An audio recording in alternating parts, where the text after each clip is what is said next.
A very good evening to one and all.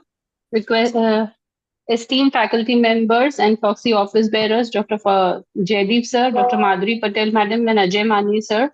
Thank you for allowing us to conduct this activity under the banner of FOGSI No to Violence Against Women Committee, Public Awareness Committee, and the Ethics and Medicolegal Committee. Coalition or association of the committees make the activities a little stronger, and this activity has proved beyond a doubt the 16 days of activities, that is say no to violence against women. We have had various activities in the last 16 days from the 25th of November till date. So today, this is the culmination of all the activities in the form of a webinar, and we will be declaring all the results by the day. To welcome none other than Dr. Kiranmai Madam, the chairperson of the Violence Against Women Committee. This webinar and the activities are a brainchild of ma'am. Ma'am, can we have a few words from your side? And I request you to welcome everyone. Thank you. Thank you so much, Monica. I think this is the collaborative effort of three committees: FOGSI No to Violence Against Women Committee, Public Awareness Committee, and Ethics and Medicolegal Committee. And as you said, we are extremely grateful to our leadership, Dr. Jaideep Tank, our President, Madhuri Madam, our Secretary General, to our Vice Presidents, Dr. Ajay Mane, and the Chief Guest, Sir, will be joining in a short while. I welcome you all. Actually, lot of societies have taken part in the contest. We have had hundreds of entries for for all the activities. So with this, I would also like to share that so since 3 years, we are seriously, committedly doing this 16 days of activism from 25th November 25th November every year as International Day for Elimination of Violence Against Women, and from that day to December 10th, Human Rights Day. So every year there has been renewed awareness activities going on, and this year the theme is focusing on femicides. Femicides is nothing but gender-based killings, mostly of women. So in 2023, 51,000 of femicides have occurred. So UN had focused on this and brought out a report. And the theme for this year, for the 16 days, has been given as every 10 minutes, one woman is killed by femicide. So unite to end violence against women and no excuse. So with this theme topic, all our activities have been going on. With this brief introduction to the theme, let me welcome all our dignitaries, faculty, and delegates, everybody, to this very important webinar. Can I have the prayer song so that we begin and conduct our program with the blessings of divine?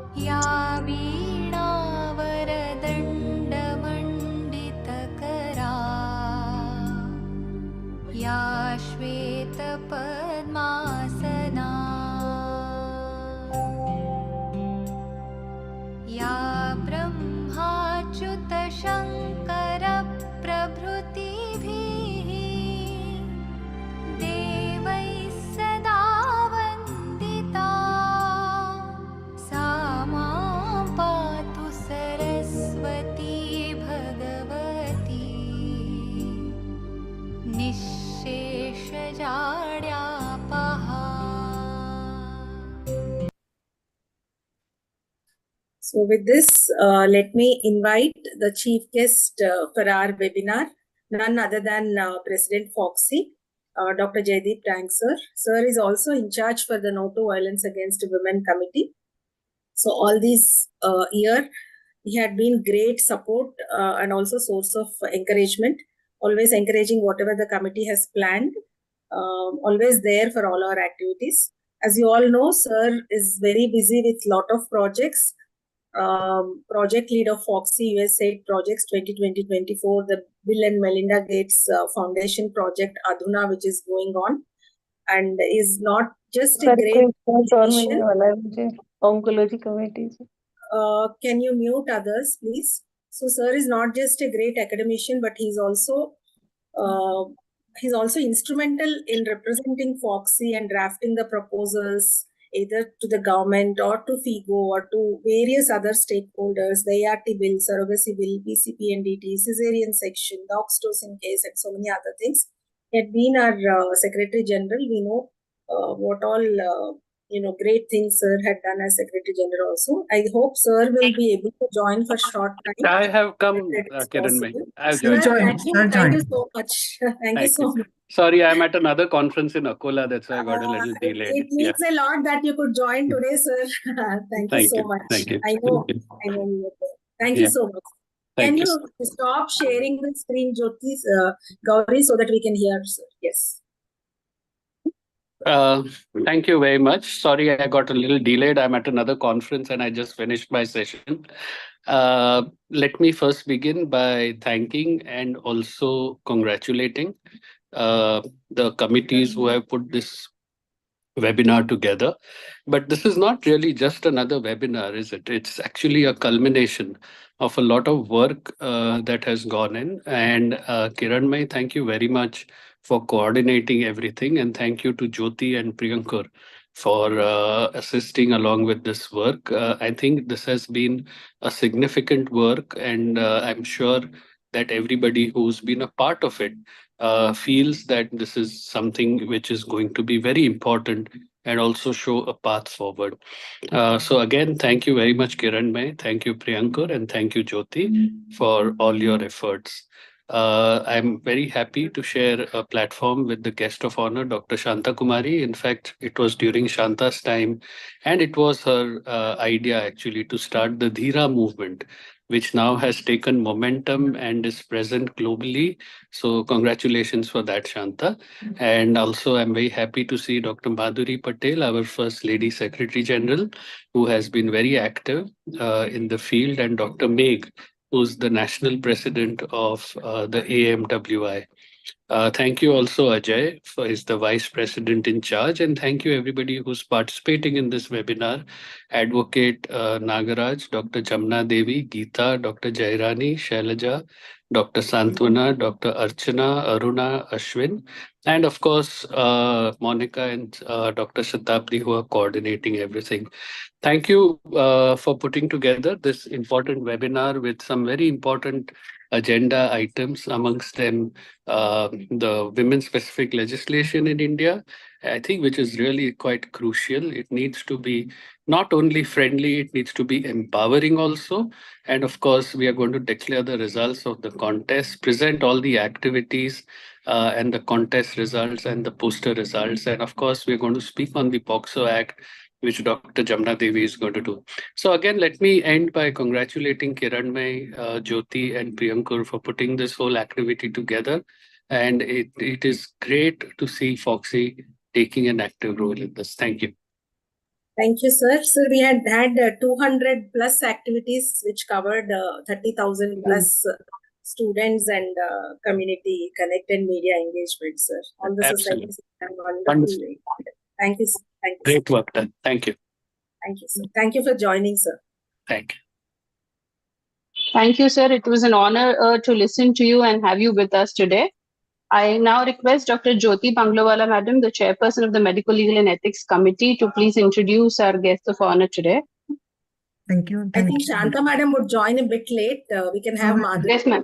Yes, ma'am. And make Madam. Yes.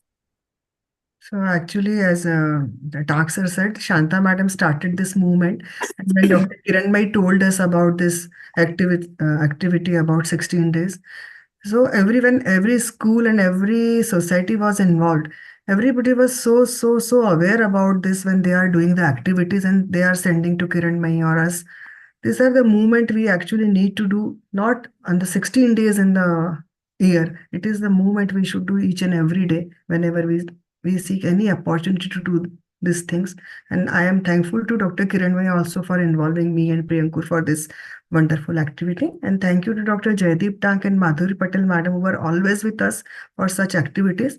Previously, we made one booklet of these activities when we got so many beautiful posters and slogans, and we've made one booklet of this.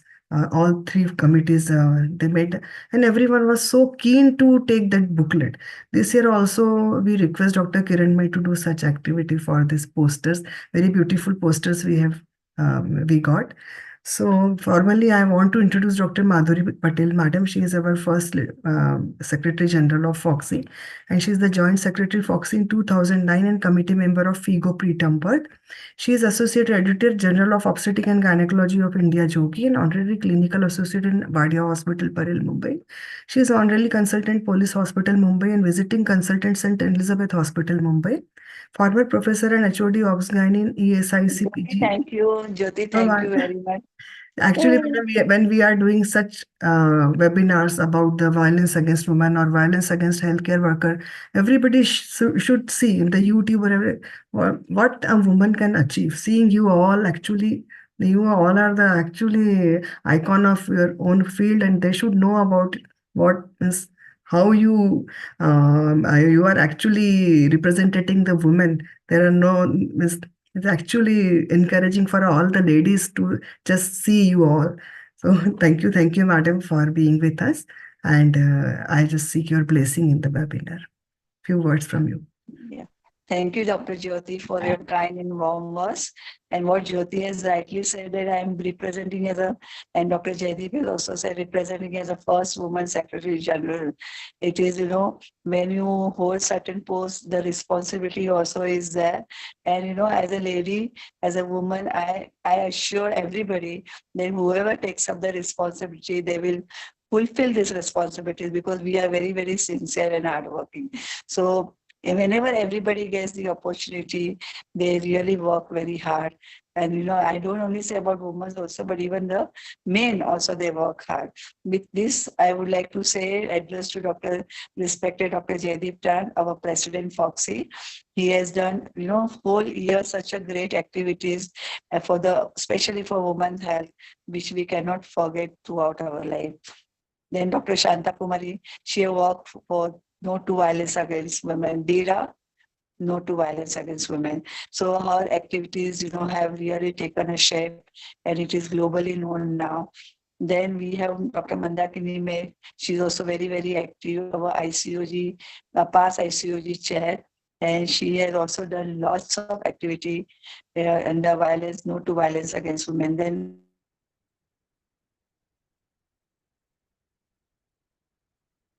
so many activities in his as a vice president, and as a his Aurangabad society. I have personally seen, and he's doing lots of activities. And of course, our three vibrant committee chairs, Dr. Kiranmai, Dr. Priyanku, Dr. Jyoti, and because of that, we have been doing these activities since 25th November, and 16-day activism.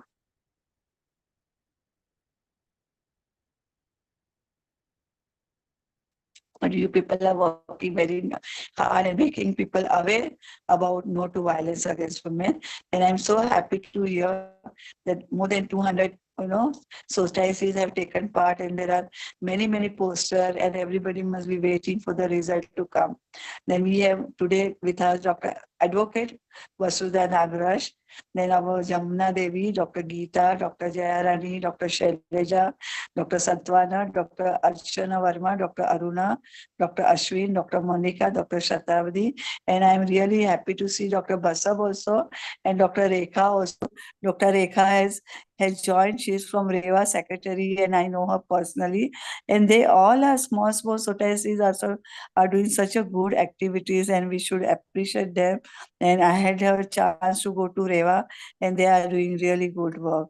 And I must say that when Dr. Shanta, I was Secretary General to Dr. Shanta Kumari, she started this movement 2015. It was globally spread.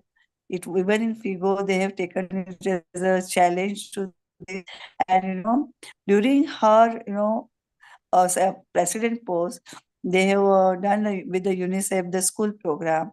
So whole idea is that when you are doing in a school, you are teaching both boys and then he thinks when he grows up, he thinks that is a normal. And even the daughters is father beating mother or a sister, the daughter also feels this is a normal thing. So we are teaching them right from school, so they know what is not to be encouraged. No to violence against women. Of course, we are also teaching them what is a good touch and bad touch. So when they grow, they come to know many, many things. Now, this day has been observed as a 25th November because the from Dominican Republic, the two sisters, Mirabel's two sisters were killed. They were the political activities and the king had killed them. And that day has been observed at 25th November as a end to violence against women. And we should continue this till each and every woman gets justice for that. And our activities in FOGSIs will continue. I'm very happy. I will not say I'm satisfied, but very happy the way you all are working. I'm really thankful to you, and I'm really thankful to all of you for giving me this opportunity. All the best and congratulations to all of you. Thank you, madam. Thank you, ma'am. Thank you so much. Thank you, ma'am.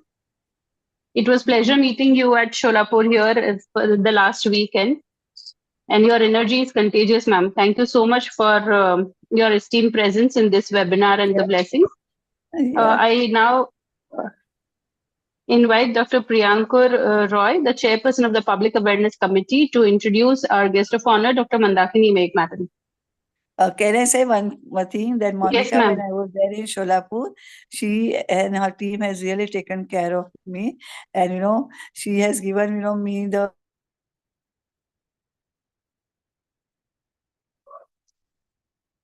very much, Monica. Thank you for everything. Thank you, ma'am. Priyankur, over Thank to you you. so much. Yeah, thank you so much for the opportunity. It's indeed a great pleasure for me to introduce none other than Dr. Mandakini Meg, ma'am, who is currently the National President of the Association of Medical Women in India. She has been the chairperson of the ICOG FOGSI from 2020 to 21. She is the International Vice President of MWIS Central Asia and has been the National Vice President of FOGSI 2012 to 2013. I would like to welcome ma'am to this platform, but before I do that, I would like to really thank Kiranmai ma'am for bringing this entire idea, for putting everything forward and taking us together with her in all the activities. And I would also like to thank all the societies of FOGSI who have done such brilliant work, and also thank Jaideep sir, Madhuri ma'am, and Ajay sir for supporting us in all our activities. So Mandakini ma'am, the platform is yours, requesting you to say a few words of blessings to everyone. Priyankur, I would like to add that Madam is currently also the in charge of the AMOX 3 Shakti Zagar project, which is also a project for violence against women. That's wonderful. So I think for all the blessing from the FOGSI President, FOGSI Secretary General. So thank you, Kiranmai, for inviting me, Priyankur, Dr. Ajay Mane, and Dr. Jyoti Banglowala, putting together such a wonderful program. And recently, I think Kiranmai has done also another great job associated with the Association Medical Women in India. On the 10th of December, we culminated our activities with this. I think this is a great collaboration, and thank you for inviting me for this wonderful program. I acknowledge the presence of our very dear Basav. Basav, we are here. We were beating the drums, our own drums in the FOGSI conference.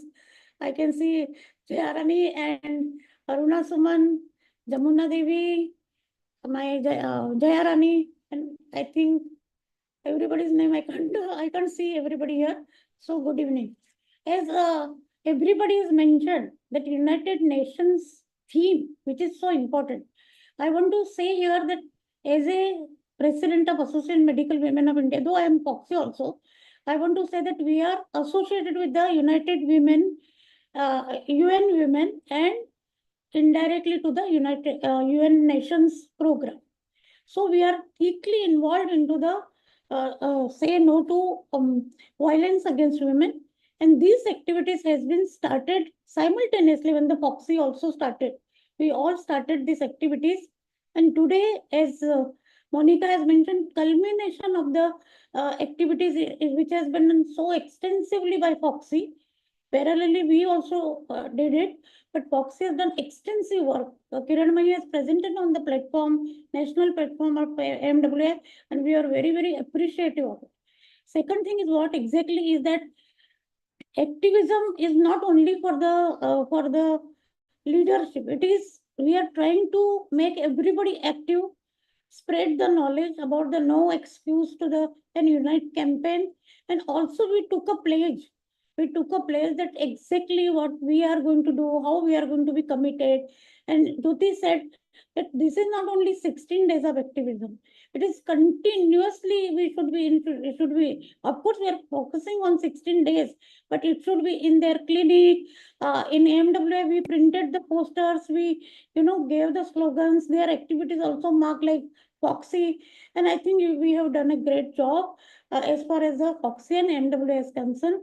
I will like say further very important is that violence against women is okay, but now violence against women at the workplace is another this thing. Recently, I delivered an oration on the working place violence is. I think I should not repeat the Kolkata thing again, but exactly what is our duty as a policymaker, as a leader, that whatever regulations, like there is act on the this violence against women at the workplace. There is a already act. There are so many Vishaka judgment. There are many things which are already on paper, but it is also our responsibility to see to it that our medical staff, doctors working under us, paramedical nurses, they are all made safe while working. This is also another responsibility when we say no violence against women.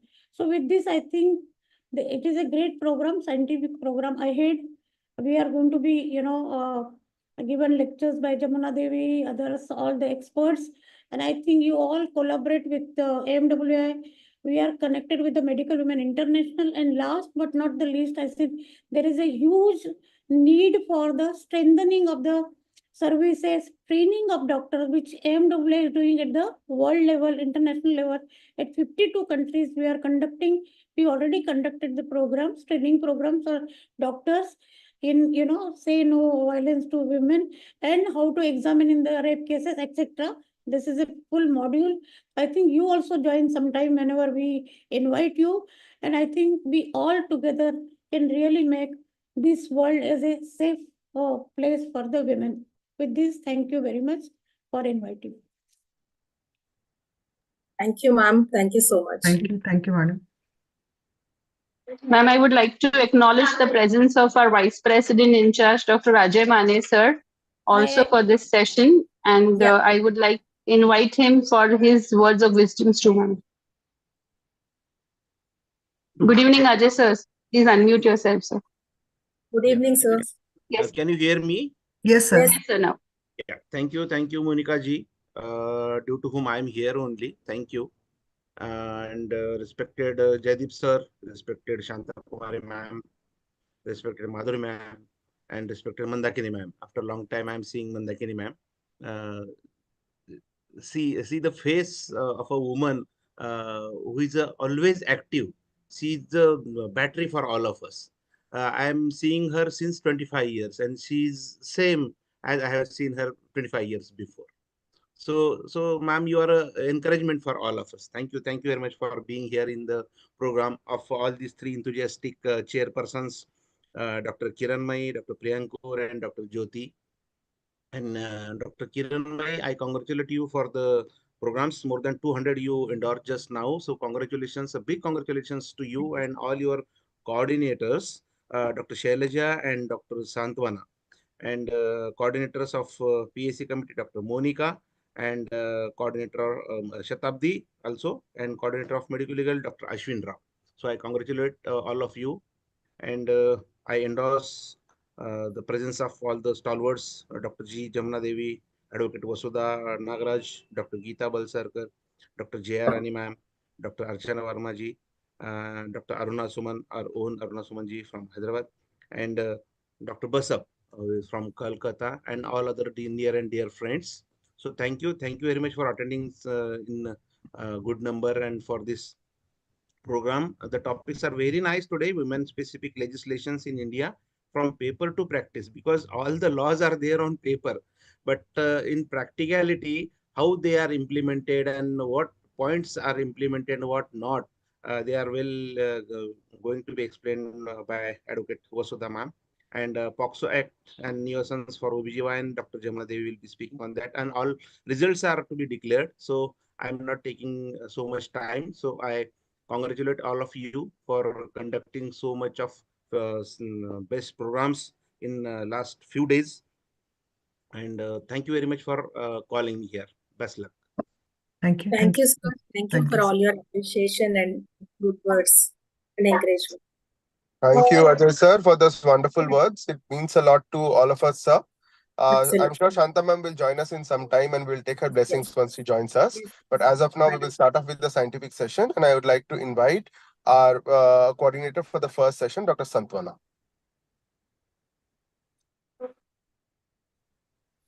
Good evening, everyone from my side.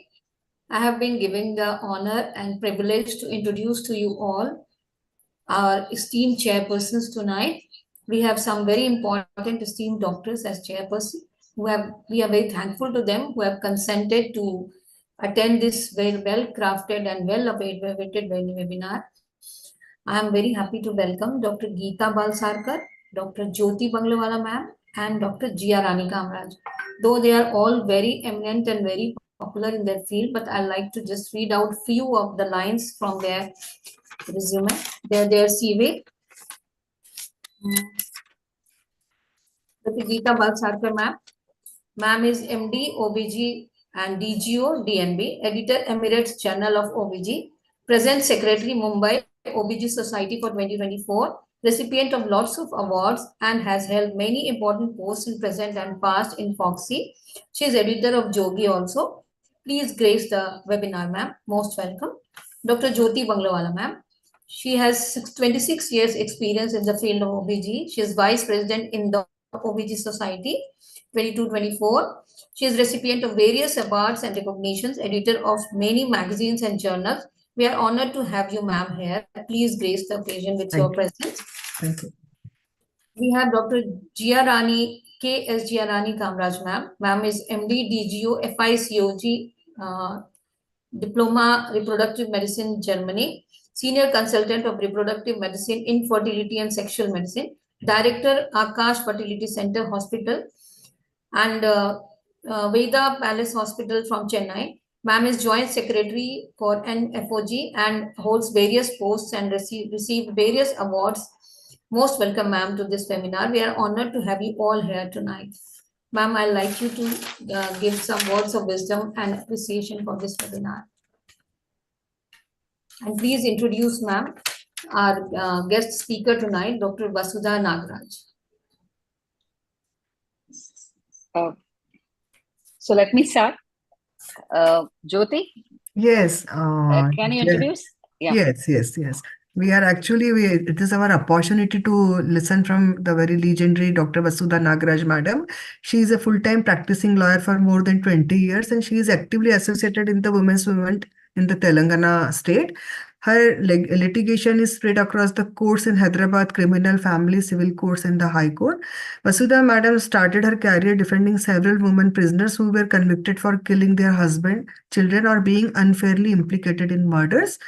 The convicted women were not only poor but also subjected to patriarchal biases in their family, police stations and the courts. In the process of fighting their cases, she not only gained an entry into the otherwise male domain of the criminal law, but also saw the deep-rooted patriarchal foundation of the law. In continuation of that work, Vasudha madam is a well-known lawyer in family courts where she defends survivors of domestic violence, helping them to seek protection orders and residence orders. Maintenance, custody of children remain a big chunk of her work in the Register of Law and Family. Her office is equally known for landmark cases such as the Aisha Meera murder case in Vijayawada, ex gratia payment of the farmer suicide families, public interest litigation seeking a high-level committee in the Telugu film industry, supporting the women of Vakapalli in getting a fair trial and many other challenging cases. I know Aisha Meera murder case was actually one time was the headlines in the every newspaper, and everybody that time was knowing about the Vasudha Nagaraj madam. In addition to being a lawyer, madam is regularly delivers several public lectures for students, professionals, and political gatherings. She conducts training programs to sensitize staffs in workplaces on the provisions of the sexual harassment of the workplace law, conducts classes about how to effectively use courts and police stations. She has published both in the local print media and in academic journals. Her latest publication is a co-authored textbook called Towards a World of Equals, a textbook of gender for undergraduate students. The chapters are written carefully to engage with the concern of younger men and women studying the colleges and university. I welcome you on behalf of our three committees and FOGSI madam and invite you for your lecture. Everybody is actually very keen to listen to you. Welcome, Vasudha madam. Thank you so much, Dr. Jyoti, and thank you. I hope you are able to see me and hear me. Yeah, ma'am. Yes, ma'am. Yes, ma'am. Yes, ma'am. Thank you so much for inviting me to this very interesting field of people, that all of you, I mean, are all of you women or are there also men there in this meeting? Man also, madam, our society is compromising all the gynecologists, male and female. I can say, madam, they are all healthcare workers, doctors caring for women. Wonderful, wonderful. At the same time, madam, though we are male, we are on the side of women always. Thank you so much, sir. And in fact, what you spoke just now, that yes, we have laws, but what are they in the courts, in the police stations? It's a very important question that you have raised. At the same time, whenever I start these kind of sessions, okay, it is 5:35 and I have 20 minutes to speak. Okay, whenever I start these kind of sessions, I first start with an apology to the men, that what I'm speaking is kind of biased towards women, and it does hurt men. See, not all men do what I'm speaking about. Sessions like this hurt men who have been supportive of women. So I know I'm going to hurt them. I apologize right in the beginning. So let me start this session. Let me share a small PowerPoint so that I keep myself on track and I don't go off the track. 1 minute. Let me see if I can start my PowerPoint. Can you all see this? Yes, Yes, ma'am. Yes, ma'am. Okay. Go to the slideshow, Vasudha madam. Yeah, how do I do that? Yeah. Just click the slideshow, ma'am. Yeah, it's not coming. But once I do this, okay, let me see. Okay, great. This is a very famous symbol of the law. That here is a law, the goddess of the law, whose eyes are actually blindfolded. So much so that she doesn't see who is there in front of her. But very early in the 1970s itself, the women's movement realized that women, see, you can see this balance, tarazu, So you can see this balance, and there is a woman there and there is a man there. And women realized, women's groups and women realized that things are not as neutral or as impartial or as fair as this constitution is telling us or this goddess of law is telling us. So women realized that this legal institution, this goddess of the law, treats women in one particular way and men in one particular way. And what women found, and even today women find, that our courts are partial to men. They don't really understand women's issues, the suffering that women have within their families. It's not so easy. Anyway, I'll just, okay. Now, this is, see, I generally do this lecture for 1 hour. So now I'm rushing because I'm into 20 minutes. It's a little difficult to speak about all these issues, but how do I put it? Many of the changes that have come in the rape law, or the very fact that today we are celebrating 16 days of activism of violence against women, that we invite lawyers and doctors and policy analysts to speak about this burning issue, itself shows that how much violence against women has become such a contentious issue in our society. In fact, it is these kind of conversations that are so important for us, between not just between women, it is an important conversation between men and women. I mean, we open the newspapers, we look at WhatsApps, we look at Instagram, and all the cases that you see in your clinics and hospitals. The biggest chunk is about women being harmed. There is a lot of tension between men and women. So, which is why we need to understand how the law can be helpful and what else can be helpful in this. Okay. In this slide, I have Mathura 1972, Nirbhaya 2013, Disha 2019, and all of you know about the Arjikar case, the doctor who was raped and so brutally killed, so brutally raped and so brutally killed just a few months back. So these have been the landmark cases which has led to the much needed discussion on rape. It's not easy to speak about rape. None of us want to speak about rape. None of us want, it's such a difficult topic. And despite being educated, despite being empowered, and despite being whatever we are, we still feel we don't want to speak about this subject. But it is these landmark cases that has opened the discussion on rape. So what does the discussion on rape, what does it open up for us? On one hand, it enables, these landmark cases has enabled women across the country to gather their courage to go and report rape in a police station. For a long time, and even today, rape is an offense which is underreported. A theft in a house, for instance, a cell phone theft, a dacoity in our house, or a murder, or road rage, a car accident, all these issues we just go marching into the police stations to report.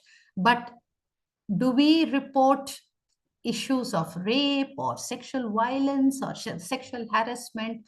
Women think twice, thrice, even today in 2024. We do not have the courage to go and register a complaint because there are several issues that come up. Rape is rarely seen as a crime, like the way a cell phone theft or a house theft. It's immediately seen as a crime. But when it comes to rape, women continue to be asked questions in our police stations and in our courts. Why did you go at that time of the night? Why were you there on the road? Or why did you have to wear those kind of pants or that kind of a blouse or whatever? And why were you exchanging messages with that man? So it's an interrogation which should be directed against the rapist. But unfortunately, in our police stations, in our courts, and in our hospitals too, when women are medically examined, that such questions are asked very insensitively, which puts women in a very humiliating location. So, a number of laws have come. In fact, 2013, many of you would remember Nirbhaya. She was raped so horrendously that her entrails were out in the bus. So in 2013, we had a number of offenses, new offenses that were added to the Indian Penal Code in addition to rape. There is sexual harassment, disrobing. Disrobing is an offense which doesn't happen so much in the cities, but it's an offense which takes place in villages. Disrobing women, a way of punishment of women. Voyeurism. What is voyeurism? Today, voyeurism or stalking. Stalking means following women on the road or in the colleges or in the workplaces is not something that just happens on roads and in physical spaces. Today, stalking, following is something which takes place on a smartphone. We all know that. In fact, women like you and me who have crossed their 50s, who are married and who look very strong and how does one put it? We look strong. I mean, men don't trouble us, but it is our daughters, it is our students, it is the younger women who are facing extreme harassment on the cell phone, in the social media, where you're being stalked and followed, and there is voyeurism. So there are several of these offenses, new offenses, that were added in the year 2013, shortly after the Nirbhaya case, which happened in Delhi. But today, the RG car incident, the entire medical community across the country got up in rage. What is the protection that a woman doctor has when she's just performing her duties? So for months together, the West Bengal came to a standstill. For months together, there were several protests across the country. Yes, like the other speaker said, we have laws, but how much are these laws being implemented is the issue. Okay, today, for all the demands that women have made, for all those individual women such as Mathura, Nirbhaya, Disha, or the RG car doctor, for all the violence, and they all died, basically. Nirbhaya, Disha, RG car doctor, they have all died. And as these women have died, I mean, there have been campaigns, and our campaigns have not just got us new laws, like the changes in the rape laws or the addition of new offenses. We also got special institutions, because women said it's not enough just to have laws. It's not enough. We need infrastructure to implement these laws. So we had the family courts, which I'll speak about in the next slide. Women police stations. Why did we want women police stations? Because police stations in which men are there rarely receive complaints of the women with sensitivity. So we thought we should have women police stations with more women staff in it. Then we needed special courts for women, where, for instance, a survivor of rape has to go and depose in a court of law. Often we see a male judge, a male public prosecutor, male lawyers, male typist, male attender, and in the presence of all these men, a woman has to stand all by herself and talk about what happened that day. She not only has to speak, she not only has to depose, but she also has to face the cross-examination. Many of you would know that, I mean, there is a very famous slogan of the women's movement that women are raped. Actually, women who dare to complain are raped twice. One was the original crime where she was raped, and second is that she's raped in a police station. Because the cross-examination is a process in which the woman has to recount whatever has happened to her, and she also has to face the most difficult, the most humiliating questions about the event of rape. Because the accused has to discredit the story of the woman. So that is where, so one still hopes that if there are women judges, if there are women public prosecutors, and if there are women typists sitting in that court hall, it would be slightly easier for the woman to be able to depose. But unfortunately, not all courts have women judges and women public prosecutors. But I must say that the number of women has gone up today. And at least 50% of these courts are staffed with women, I must say.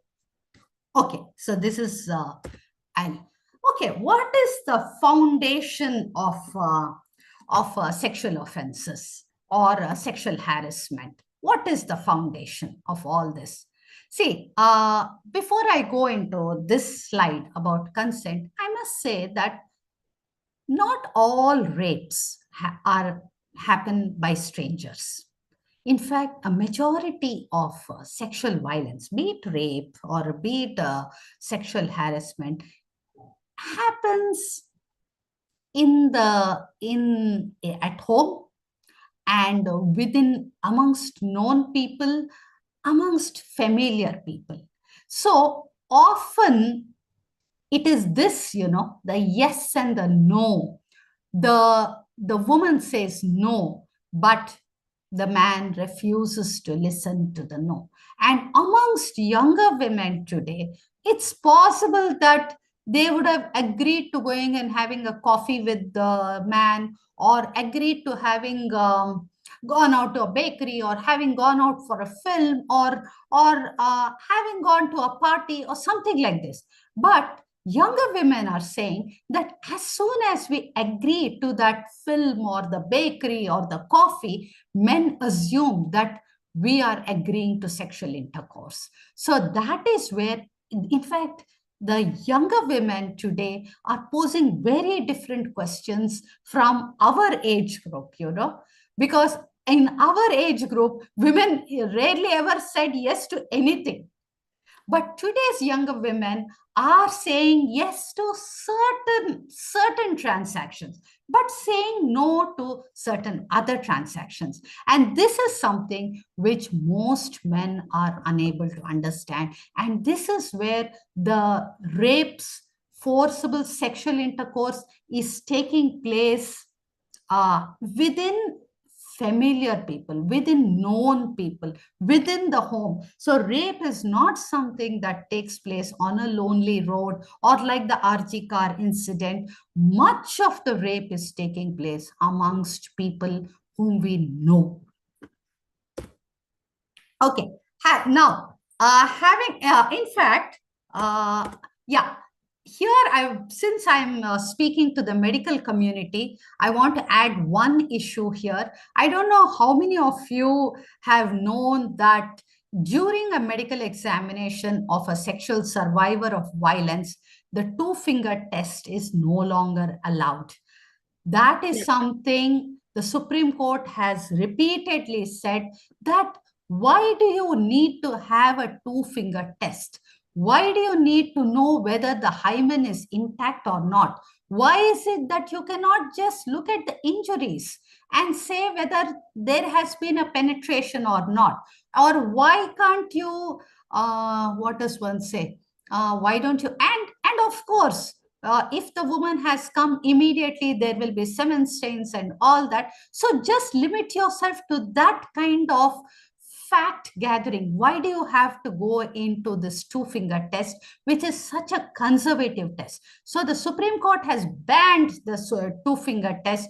Gynecologists are not supposed to do the two-finger test, yet today several doctors are unaware, and even training the curriculum in medical colleges are not speaking about the fact that the two-finger test is not yet allowed. So I just thought, since this is the medical community, I have to speak about this. In fact, there is so much about how women suffer during a medical examination. I will not go into that. I'm already running out of time. Okay. Now, the second space where women suffer extreme violence is the home. Generally, a home is considered as a very safe space. We return from the big bad world and we enter the home and we think that the home is a safe space. Unfortunately, no. Unfortunately, no. There is so much. In fact, the domestic violence that is taking place within the home is far more than the sexual violence that is taking place. So is home a safe space? Even today, husbands do not realize that domestic violence is a crime. that you can't beat your wife, that you cannot emotionally torment your wife, that you cannot sexually torment your wife, that not paying maintenance to your wife is amounts to domestic violence. And there are many women who die within their homes. They commit suicide, but I mean, they are murdered, but it is seen as suicide. So there's this whole range of violence that takes place against women in their homes. So earlier, 10 years back, I'm just concluding very quickly now. 10 years back, the twin cities of Hyderabad and Secunderabad had just 2 courts, 2 family courts. Today, we have more than 15 family courts. And each of these family courts are filled with men and women. Women are refusing to take the kind of violence that their mothers and their grandmothers have accepted. Women today are saying, we are educated, we are employed. Most often, we are earning more than you. So please do not treat me like your mother or what your mother did or what your grandmother did. We are very different today. So I must tell you that our courts, our judges are not really sensitive to issues of the family, to the violence in the family, to sexual violence. In fact, our judges, they are so few. Our infrastructure is so limited. There are patriarchal biases. There is a lot of insensitivity. Judges are not even able to give 5 minutes to each of the cases that come up before them. Yet, despite all this, women are coming before the family courts asking for justice. Women are going to police stations. Young women are going into police stations wanting to register crimes, wanting maintenance, custody, divorce, restitution of conjugal rights, right to matrimonial home. No, you don't have the right. The husband of the family doesn't have the right to throw me out. So there are residence orders, there are protection orders. I can't speak about all this in the 20 minutes. It's so difficult. So what has changed today? Despite the dark scenario of our family courts and our criminal courts, women are thronging the courts. Women are demanding justice. And how does one put it? So as a lawyer, I am a women's rights lawyer. In cases of sexual violence or in cases of domestic violence, I do not defend men. I stand by women. And I'm finding it an honor to stand by women who are coming forward to fight for justice. So I think I will conclude here. Yeah, I'm 5:56. I will conclude here. Thank you so much for giving me this opportunity. And I really hope that we continue to have more conversations like this, because without a conversation, there is no question of our society changing. Laws cannot by themselves change society. It is these conversations, it is this education, it is this discussion that will change these unequal relations between men and women in our society. Thank you. Thank you, ma'am. Thank you so much. Thank you. Thank you so much. Thank you so much for your great views and your analysis of all the legislations that is there among the Indian. And really, it's very great that you have brought out a lot of positive impact about how the laws should be looked into it, and how these ruthless incidents bring about the women coming out to report the cases, because that is very important. Because nowadays, all this, whatever the ruthless incidents of Abhaya, Nirbhaya has brought us to a condition that women have now set up a boldness to come out and to report their violence against them. That is one positive impact, what we see by all these negative, criminal, ruthless, incidences, but that has brought one positivity among the women, that they are now bold enough to come and report such incidents when they suffer through. So these criminal, ruthless incidents has made the women much more positive to say that they don't want the violence. That is a very important aspect, that positive thing that this poor negative ruthless incidents has put into this women, ma'am. Thank you so much for highlighting that positive way, and also very thankful for bringing out many positive things that what women in the legal aspects that about the women's court, women's police station, women judges, and we need more and more of such things to bring us more safety. And that is very important that what you have insisted, and very importantly what you said about the consent. Consent also is very important. Yeah, ma'am. Shanta Madam has joined, so I thought, Vasudha garu, many thanks actually. Thank you so much, Vasudha ma'am. Thank you so much. It was really amazing. Actually, Vasudha Madam, previously one of our speaker, Dr. Mrs. Shilpa Fadke, she just spoke about the women loitering on the why to lighter, and just you are saying any deprivation in liberty of women, actually you have to stop in the initial stage only. You have to Vasudha Madam, one report, femicide. Actually, this theme this year is on femicides. Every 10 minutes, a woman is killed. That's what the UN has put the theme for this year. And that report is, despite knowing so many things, it still shocks us. As we have said, it proves in data. Like the homicides in numbers, men homicides are more when compared to women. But the main difference is most of the homicides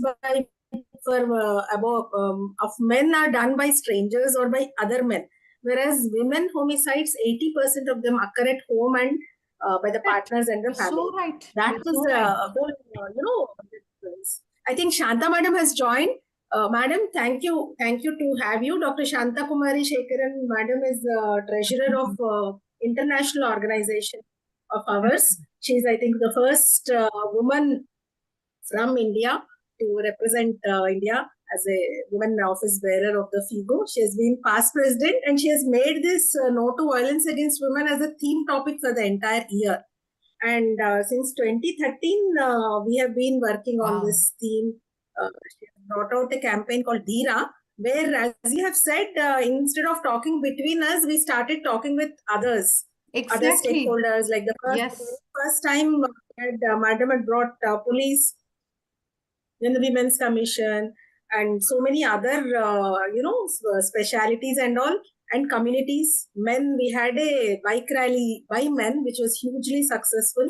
And then during her year, Madam started this school certification program with UNICEF, FOGSI and UNICEF. And the module, we were all very fortunate to be part of it. That module is very, very beautiful. We get such wonderful feedback from the teachers and the parents that nobody talks about these issues. So the module is very, very well done. And I think we covered 6 to 7 lakhs of children already. So thank you so much for the talk. As you said, we need conversations. We need discussion. I think, can I have Shanta Madam's slide? Shanta, please unmute yourself. Shanta ma'am. Ma'am, unmute yourself. Not able to. Achha, ma'am is not able to unmute her. Gauri, are you there? Yeah. Gauri, unmute madam. Yeah, I have unmuted now. I just display Shanta madam's CV. Yeah, good evening, Kiran. Good evening, madam. Great to have you. Yeah, Kiran, I thank you very much. I don't think I need the introduction. Okay. No, actually, what you have started as Kiran, I would like to really appreciate the good work which is being done in your No to Violence Against Women committee. The new committee is just started, but I feel it is one of the best committees where you are working to your maximum potential. So I really appreciate this good work you are doing in this No to Violence Against Women. You have, I think, the passion you have for this particular, aspect of women's health is so evident. So what happens is, I don't need to talk about what is SWA and all. Everyone knows, only those who have the passion join this group. But what I appreciate is the commitment of the people, some of the gynecologists who are actually working to see that they take this campaign far and wide so that we can help the women who come to us in a day-to-day practice. So that is the most important. There are so many committees in FOGSI. I think now we have got almost 30 committees, 29, and I think from next year it will become 30. Yeah. So with these 30 committees, yes, with my experience of more than 27 to 30 years in FOGSI. Yeah, few committees work, few committees are dormant, few are sedated, few are just behind the screen. But I can definitely tell this Violence Against Committee is a baby committee. I think neonate or what, I don't know. But this is the best committee with the work. I'm not telling because you are the committee chairperson, your committee members, and all of you are also doing extremely good work. So please keep up. I hope this committee, the future incoming chairpersons also will take forward this mission and vision of trying to take care of women's health. And we would definitely be doing our bit to the women we serve. I think that's the most important aspect of this committee's great work. So please keep doing the good work, and let's keep all the FOGSI members also committed to this.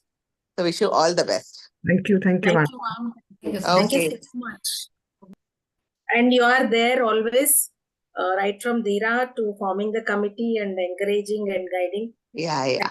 All the support. And The committee is lucky that you became the committee chairperson. that is my That's why- ultimate compliment. Yeah. True. Yes. Very true. Yes. And I can see as the incoming committee, I think Jairani will become a very good incoming committee chairperson. So I can see that passion in her. Thank you, ma'am. Thank you, ma'am. Yeah. Thank you so much, ma'am, for your inspiration. And thank you, Yes. ma'am. Definitely, I will stand up to your expectation, Yes. ma'am. All the best. Okay. Thank you, ma'am. Thank you, ma'am. Thank you so much for Bye. joining. I know how busy and So Okay. thank you, ma'am. Thank you so much for joining and for appreciating and inspiring us. So, ma'am, now we come to the much awaited part of this webinar, which is very well crafted, and we have the session for appreciation and award for the poster making competition, for which we have received overwhelming response of 84 entries. This itself is a great achievement and great popularity of this committee and this program. I shall be introducing the expert judges for the poster making competition who have taken so much pain to spare their valuable time and have went through each entry with passion and expertise to find out the good, better, and best entries. But I must say that all the entries were so nice and so good. And it must have been very tough time for the judges to find out which one is good and which one is not. If each and every entry is worth getting first, second, and third prize, but since these judges have to select some of the entries, so they have selected. I'll introduce the judges first. We have 4 judges for this poster making competition. We have Dr. Vasa, Dr. Ashok, Dr. Ramani Devi ma'am, and Dr. Savita Bhalerao ma'am. Dr. Basa is MD, FRCOG, FICOG, Vice President FOGSI 21-22, awardee of various respectable awards, holds many important posts time to time, very active member of FOGSI. We meet him always in various FOGSI conferences and seminars. Welcome, sir. Welcome to the session. Dr. Ashok. Dr. Ashok sir is Director, Professor, Head of Department of OBG, Atal Bihari Vajpayee Institute of Medical Science, and Dr. Ram Manohar Lohia Hospital, New Delhi. He is MD, AIMS, PhD from Tokyo, editorial member, many important journals, Vice Chair-elect ICOG 2024, and holds several important posts and has received several awards. Dr. Ramani Devi ma'am, doesn't know Ramani Devi ma'am. So she is Managing Director, Ramakrishna Medical Center, LLP, and Janani Fertility Center. She has won 10 gold medals in UG and PG during her UG and PG periods, numerous awards and recognitions to her honor. And she is author and editor of many books and topics in different books, member of numerous prestigious journals and committees. Welcome, ma'am, to the session. Dr. Savita Bhalerao, ma'am. She is OBG specialist to Breach Candy, HNH Hospital, Saifi Bhatia and Wadia Maternity Hospital, Mumbai. She is immediate past president of Mumbai OBG Society. She is governing council member ICOG, various important posts and recognitions and awards to her credit. Ma'am, welcome to the session. Ma'am, now we will, with permission of Kiranmai Madam, can we announce the result, ma'am? Santana ma'am, if Basab sir is there, sir can share his experience for sharing the judging the competition. No, Basab sir is had Please, to leave. please. Basab sir had to leave. Yes, But ma'am. Ramani madam is there, I think. Are there any judges present in the session? Ramani madam is there. Oh, Ma'am? Ma'am, please, please give your impressions and appreciations about the posters. I didn't see her, so. She's there, but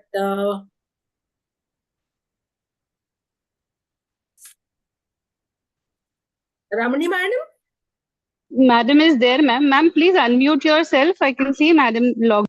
Yeah, but she was in train. I'll give her a call, ma'am. Wait. Is there Dr. Ashok still there? He was there, I think. No. No, Dr. Basab had another board meeting, so Yeah, he told me as well. We'll just see if Ramani madam is available. I'm able to see her, but whether she's able to mute or not mute. Unmute. She's there, ma'am, but she's not responding. Can I call her, ma'am? Shall I call Yeah, her? Monica is calling. Okay.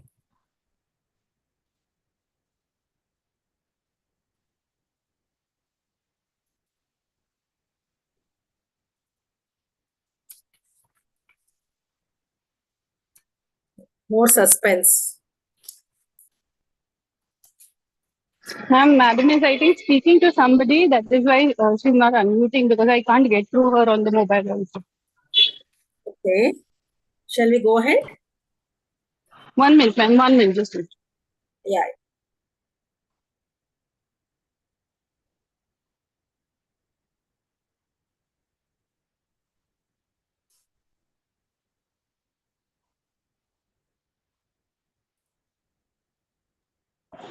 Ma'am is coming back. She's finished her call. I just spoke to her. Yeah, madam is madam will give her input, right? Okay, ma'am. Yeah. Yes. Nice. Yeah. I'll request one more time Dr. Ramani madam to please comment on the posters and his appreciation for the competition and contents and the topics.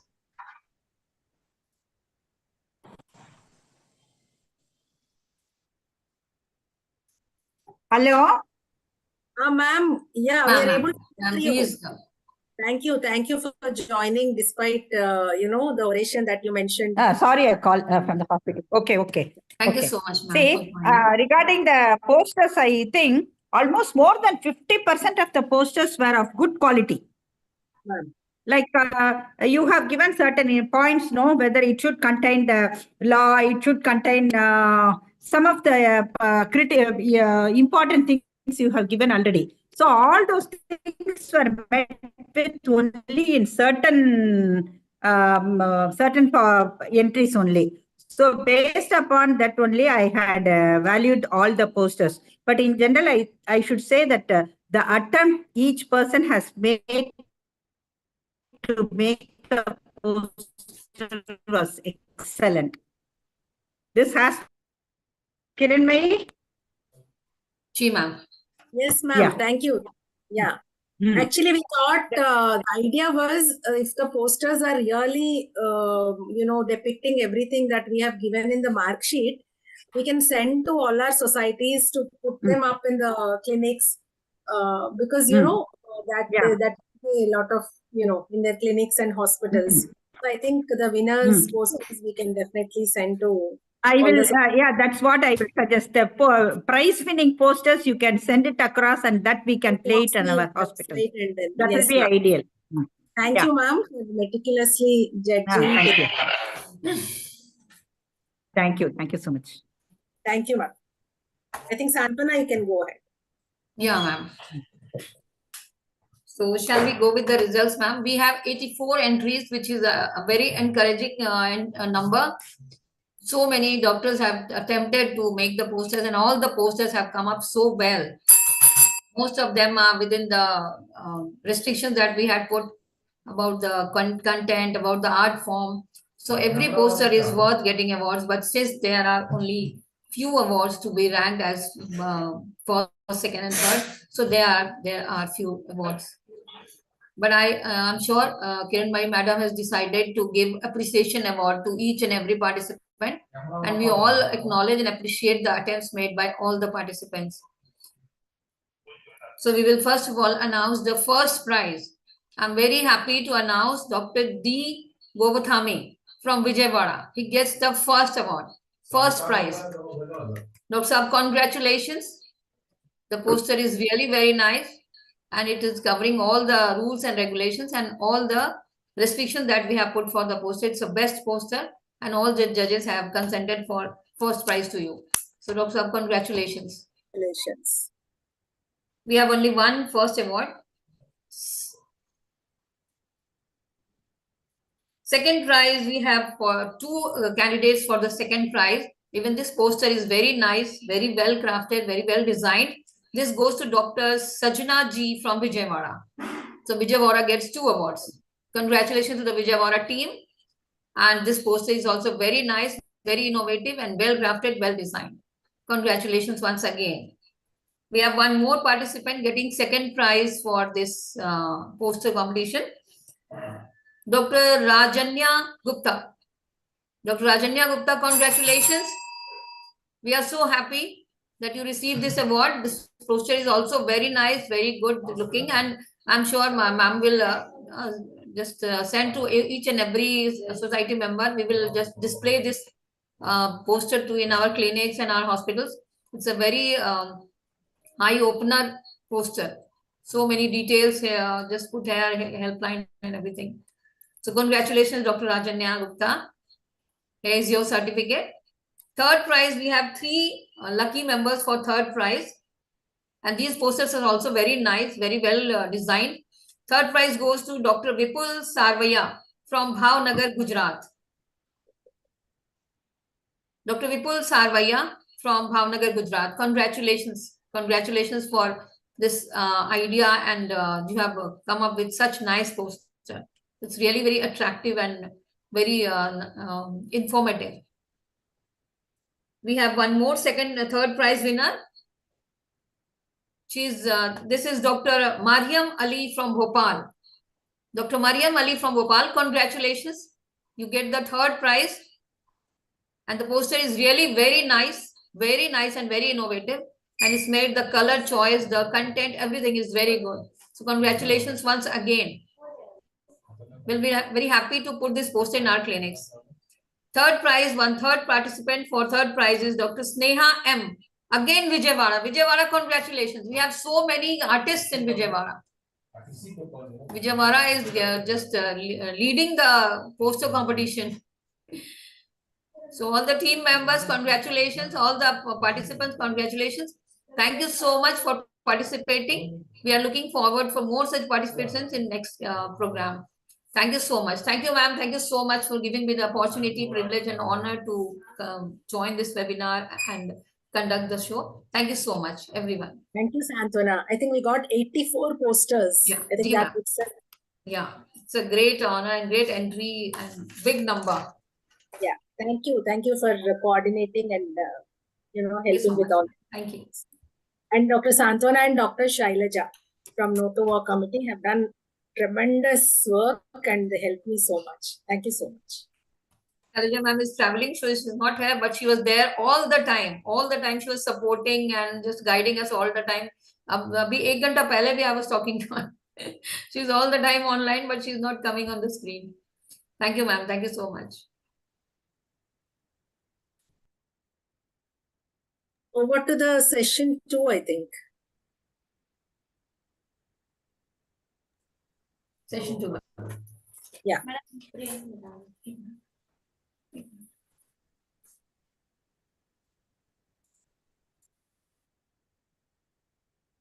Is Monica there? Yeah. Ashwin, can you take over? I think Monica not able to see her.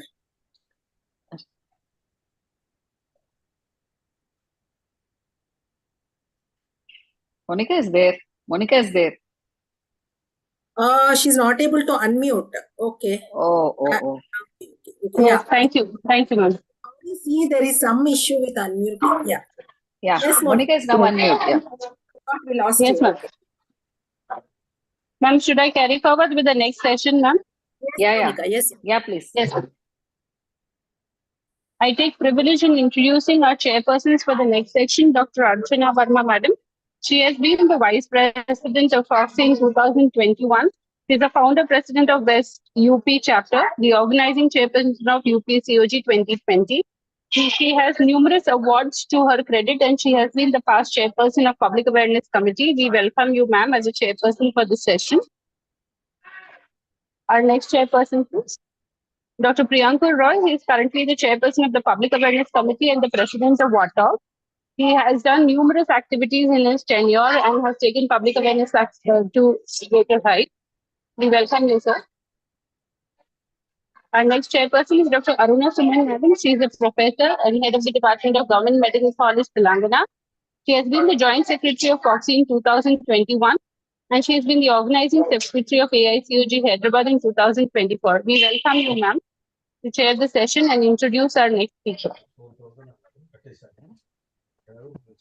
Thank you for the opportunity, Dr. Kiran Mai, Dr. Priyankur Roy, Dr. Jyoti Banglawala, and Dr. Jairani Kamraj, who is always behind me.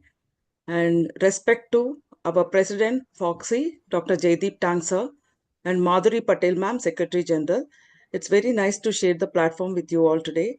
It's my privilege and honor to introduce our own Dr. Jamuna Devi, madam, who is a mentor for all of us in FOGSI Society of Hyderabad.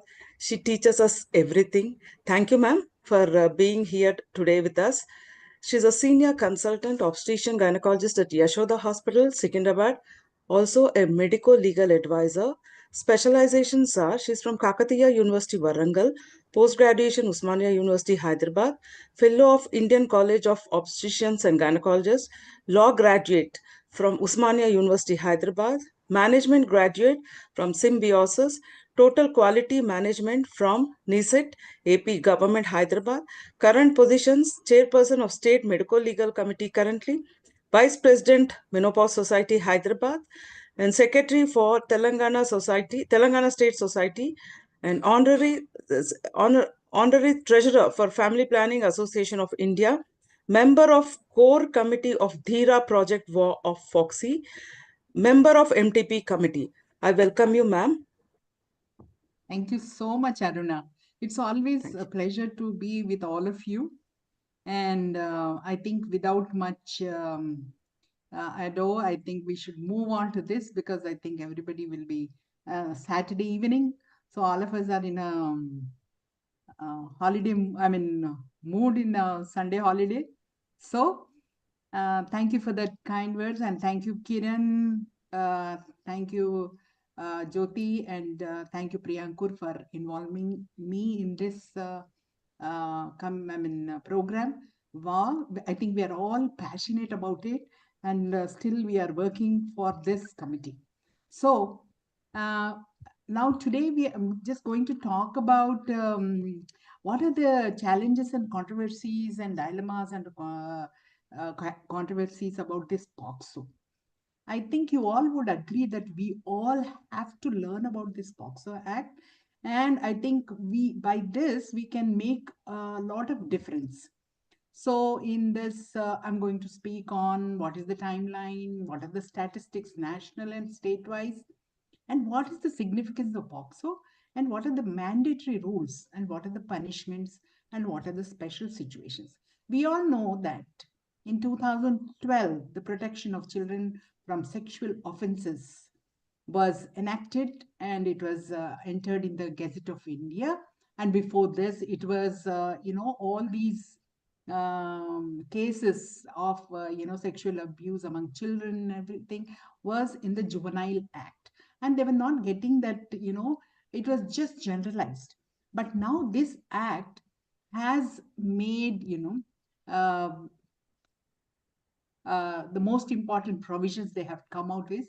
That first thing is they have defined what is a child, and definition of different forms of sexual abuse, which includes penetrative, non-penetrative, assault and what constitute to be aggravated sexual assault. And apart from that, they have prescribed the punishments under relevant sections, and sexual assault by a group and relevant punishments was separate, not like when an individual is involved. Then what is reporting mandatory procedures, and if it is not done, it is a crime. And abatement of an offense under this act would also attract the same punishment as that of the offense committed. So clearly they have come out with this. So we all know it was enacted in 2012, and what they thought about is it should be a gender neutral one, and it is. And they have defined child as someone below 18 years of age. And with this act, there is an increased scope of reporting, though sometimes it doesn't happen.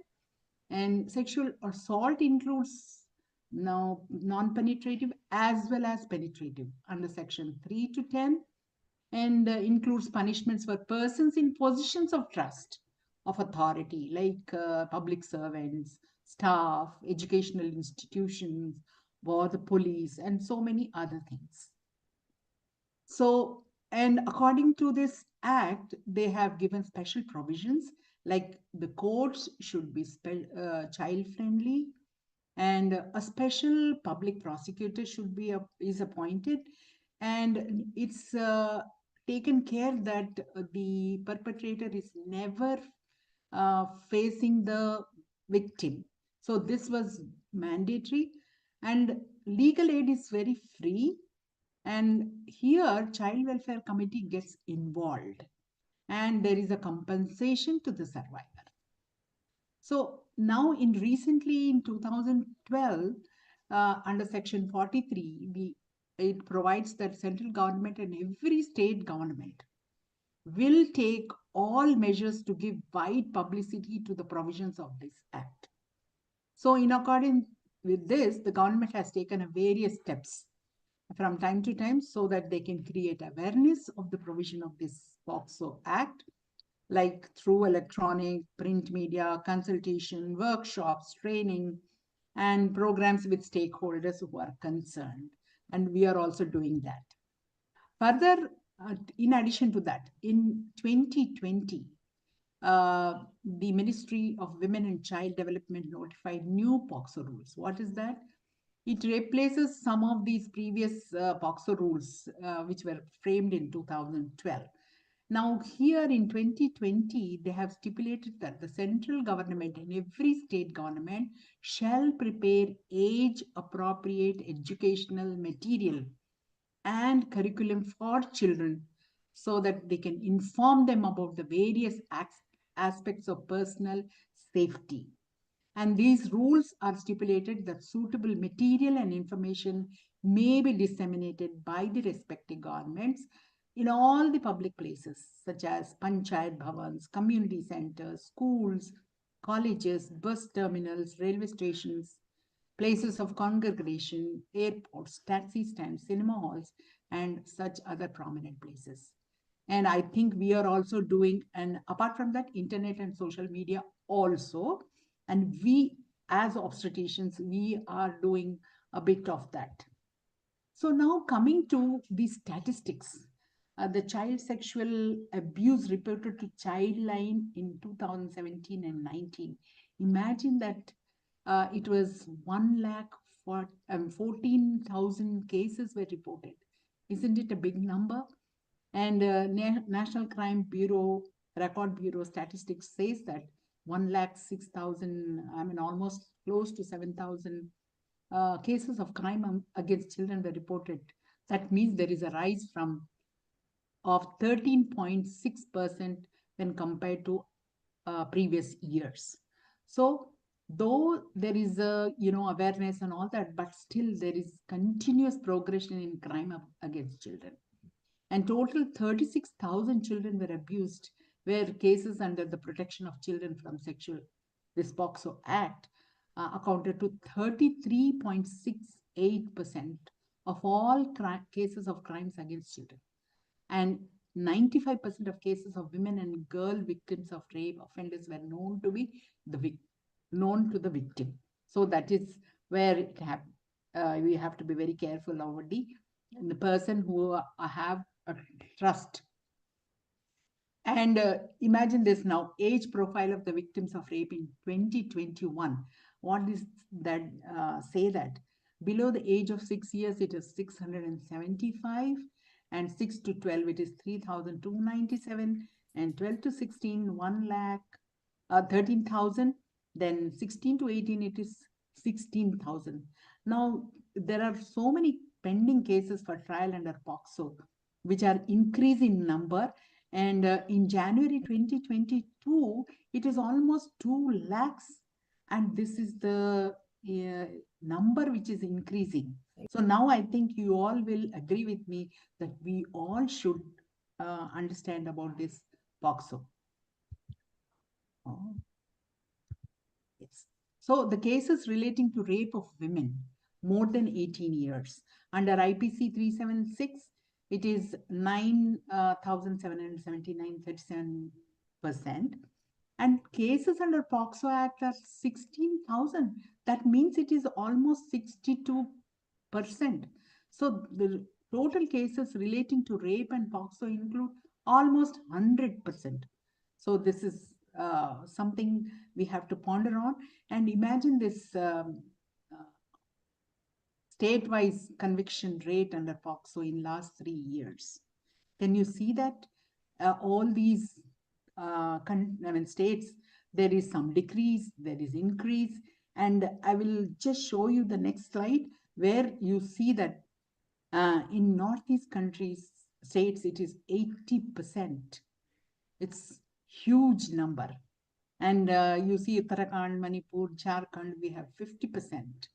And these numbers really make us feel that it is increasing in number. So the POCSO Act 2012, it protects children from offenses of sexual assault, sexual harassment, pornography, and not only that, provides for establishment of special courts, trial for such offenses, and for matters concerned here or incidental. So we now come to this, that harassment, assault, aggravated form of sexual assault, penetrative, aggravated form of penetrative sexual, using child as a pornographic purposes. So all these come under this act. So I'm not going into the detail of these because it will be a little boring. And I think you get this POCSO Act, Bare Act book in any law house. And I think we all should have one to go through it. So the sexual harassment section 11, so it explains that sexual intent shall be a question of fact. And section 7 says, whoever with sexual intent touches the vagina, penis, anus, or breast of the child, or makes the child touch the vagina, penis, anus, or breast of such person or any other person, does any other act with sexual intent, which involves physical contact without penetration, is also said to commit sexual assault. Then aggravated is when the child, when the abused child is mentally ill or the abuse is committed by a person in a position of trust or authority, like a family member, police officer, teacher, or doctor, whoever it is. So these comes under this section. Then penetrative, as we have seen that not only the body organs, but any object also will come under this. And not only that, manipulation, any part of the body of the child, that also comes under this section. And here, apart from that, applying mouth to the penis, vagina, anus, urethra, or of the child, or make the child to do so. Such, detailedly they have said that these offenses can be attracting crime and under section 3. Then aggravated penetrative sexual assault under section 5, when the child abused is mentally ill or when the penetrative sex is, of course, this I have repeated. And POCSO Act 2012, what are the punishments? So the sexual harassment punishment is imprisonment, which may extend up to 3 years and fine. Sexual assault imprisonment not less than 3 years and which may extend to 5 years, and fine. Aggravated, here it is not less than 5 years and which may extend up to 7 with fine or without fine. And penetrative sexual assault also attract imprisonment not less than 7 years and may extend to lifetime and fine. Then aggravated form of penetrative sexual assault also not less than 10 years, which may extend to lifetime and fine, both. So use of child for pornographic purposes. So first time it is imprisonment, which may extend to 5 years and fine. But second time or subsequently, it may extend to 7 years and fine. So the criminal law, they have passed, there's an ordinance, and this ordinance further amend that Indian Penal Code 8060, and under section 376, where a woman under age of 16 years is raped by one or more person, then each acting in furtherance of common intention of them, they will be imprisoned for lifetime and with fine. And under section 367DB, the women under 12, if when of age is raped by one or more person, then each of them shall be punished with life imprisonment and fine or with death. So such fine shall be paid to the victim and must be adequate to meet the medical expenses and rehabilitation of the victim. So what is abetment? So even if a person is instigating or helping or encouraging, it comes under this section 107, 120, and it's an offense. And conspiracy to commit it also an offense, and intentionally aiding a person to commit it is also an offense. So now when we come across any case of this POGSO, then failure to report or record the case is also offense. So punishment is, which may extend to 6 months or fine or both. And any person being in charge of any company or any institution shall be punished with imprisonment for a term which may extend 1 year and with fine. So all these are very important. So as we come across, we are the first point of reference in confirming that a child has been or is being abused. And if we come across, now when we are in our outpatient, if we come across a child with any injury or with any infection, then we have to see that whether it is due to some abuse or what. So, and this is very important, and by this we can bring about what abuse the child is going through, and this will help. And we have to encourage the parents to think about it and to know about what's happening. Sometimes the parents may not know that the child is being abused.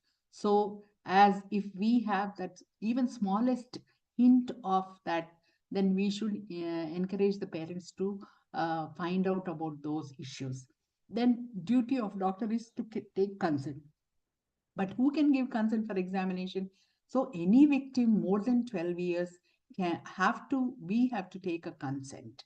And who can give consent for surgical intervention or anesthesia? The guardian or the parent. So how the consent should be, either it should be written, it should be a free, voluntary, and comprehensive and informed. But sometimes she may refuse before or during examination. So now we come across some cases where a 16-year-old girl is brought by her mother with complaint of vulvovaginitis with discharge per vagina. On examination, it is found to be a case of sexually transmitted diseases. She gives a history of sexual exposure with her boyfriend. Then what will we have to do? Whether we have to treat her and inform the police. Of course, we have to treat her, but at the same time, it is mandatory that we have to report it. And another situation where a 17-year-old girl with mother visits hospital with 6 weeks of pregnancy for termination of pregnancy. A doctor explains to inform the police. Patient and mother refuse for the same and leave the hospital without taking any treatment. So even then, in this situation also, doctor is under obligation to inform the police, because we have to help them by, actually there is a thin balance between this, whether, we have to inform the police, because many a times the parents and the women, they don't want us to inform the police because they don't want it to be as they think that it is a stigma, social stigma. But I think it is better, and in one way that perpetrator can be found out, and then we will be discouraging that perpetrator to from doing the another time. I think this we have to put it in the minds of these women and the parents when they come to us. Then another situation where 18 years and 6 months old married girl is brought by her mother with pregnancy of 39 weeks and she is for LSES. So because as doctors, we have to whether proceed with the LSES if indicated, but at the same time, we have to inform police at the same time, because at the time of conception, she was a minor and it becomes a case of penetrating form of sexual assault, even with the consent and even with her husband. Though it is consensual, they invite one more issue of a child marriage. Because now, of course, Supreme Court has come out, but when they file a case, now Supreme Court has coming to another form of act where they saying that the institution of family should not be disturbed, because if both the girl and the boy, and if they become major after a year or 6 months, and if they have a child, they are accepting that marriage as a registered marriage, and no punishment is given for that person. So in emergency care, compulsion to provide immediate medical care without delay is under Rule 5. So we cannot refuse treatment, and medical treatment must be given if there is a refusal to give consent for examination. As a doctor, we have to give, and registration of an FIR complaint is irrelevant if the refusal for consent is there, but medical treatment is necessary as an emergency basis. And ignorance of law is of no excuse. And as we all know that if you say that you don't know the law, that is not at all an excuse, and we are supposed to know the law. And as OB-GYNs, we must balance that confidentiality with legal mandate when we are reporting, and at the same time, we have to inform the patient and the guardian about the mandatory reporting requirement, which is very ethical. And preventing role, as we are all doing, we are raising the awareness and educating the school children about these sexual abuses, and as under this Dhira project. And I think we are doing that as a awareness program. But at the same time, we have challenges and ethical dilemmas like unwillingness to report. So families may resist reporting due to social stigma. So we have to explain the legal mandate and emphasize the child's welfare, because they may have a psychological effect, and if the perpetrator may repeat with this child or with anybody else. And record keeping is very, very important. And whenever a doctor is called to the court in medical legal issues, the meticulous documentation will avoid pitfalls. And we have to collaborate with the police and child welfare committees. And I think now we have SHE teams and Bharosa teams in our state, wherein they give full support. And if we can't do anything, at least we have to send them to these Bharosa team, where they get the legal aid, medical aid, and shelter too. So I think we have to give appropriate psychological and social support to the services to these survivors. And thank you so much for giving this opportunity. Thank you, ma'am. Thank you. Can I request Aruna ma'am to please give her concluding remarks? Yeah, Dr. Priyankur is there. He is also a chairperson. Priyankur? Priyankur? He is not Yes. around, ma'am. Okay. Thank you so much, Jamna ma'am. Today you sounded like a judge who is given the judgment. And thank you for giving those practical examples also. You made it so interesting. We got the subject directly. Thank you so much, ma'am. Yamuna ma'am, I would like to share, last week we had two 14-year-old girls. Okay, POXO. One had come through the police FIR, Sakhi Center, Child Care Center. There was no problem with that patient. But the other case had come directly. So what our duty people, the DMOs have done is, they have informed the child, Welfare the committee. welfare department, documented in the case sheet, and informed the Sakhi Center. But somehow it so happened they came, they visited, but we didn't follow up whether police case was filed or not. But she was around, she had Bartholin's abscess also. We treated that and she was on the verge of like 8-9 weeks, something like that. So we proceeded with MTP. Then MTP is done. Now came the time for discharge. Then when we insisted why this Sakhi and those people, then there was so much of dilly-dallying, there was so much of back and forth arguments, and they were so reluctant, and they kept on saying we had to spend 2-3 days simply clarifying it and to get her discharged. They were saying like only 2 cases have happened where doctors have proceeded with MTP without a police case. You are not supposed to do that. Then I had to read out all that you cannot withhold the treatment. You have to go ahead with the treatment and you can book a case and all. Finally, FIR was done, but it took us 3-4 days of efforts totally. And finally, she was discharged. So then later on, it was clarified, of course. But I think still, even for our OB-GYNs, it is like little bit, the doubts are there. Like once the patient comes, we have to go for a police case, then only we have to do MTP. So I just wanted you to clarify, because sometimes they may not report to police, but then should we wait for MTP? I mean, it may take a week or so. Yeah, or because the guardian is there, the guardian is giving consent, they are willing for MTP, can we go ahead? No, I think here there is a twist. Like if there is any medical emergency, she's bleeding. So then you have to do as a medical emergency, whether it is MTP or No, it is inevitable not abortion. I'm it just is not telling an you. emergency. Yes, She if it is didn't not bleed. an emergency, yes. If it is not an emergency, it is mandatory reporting, very important.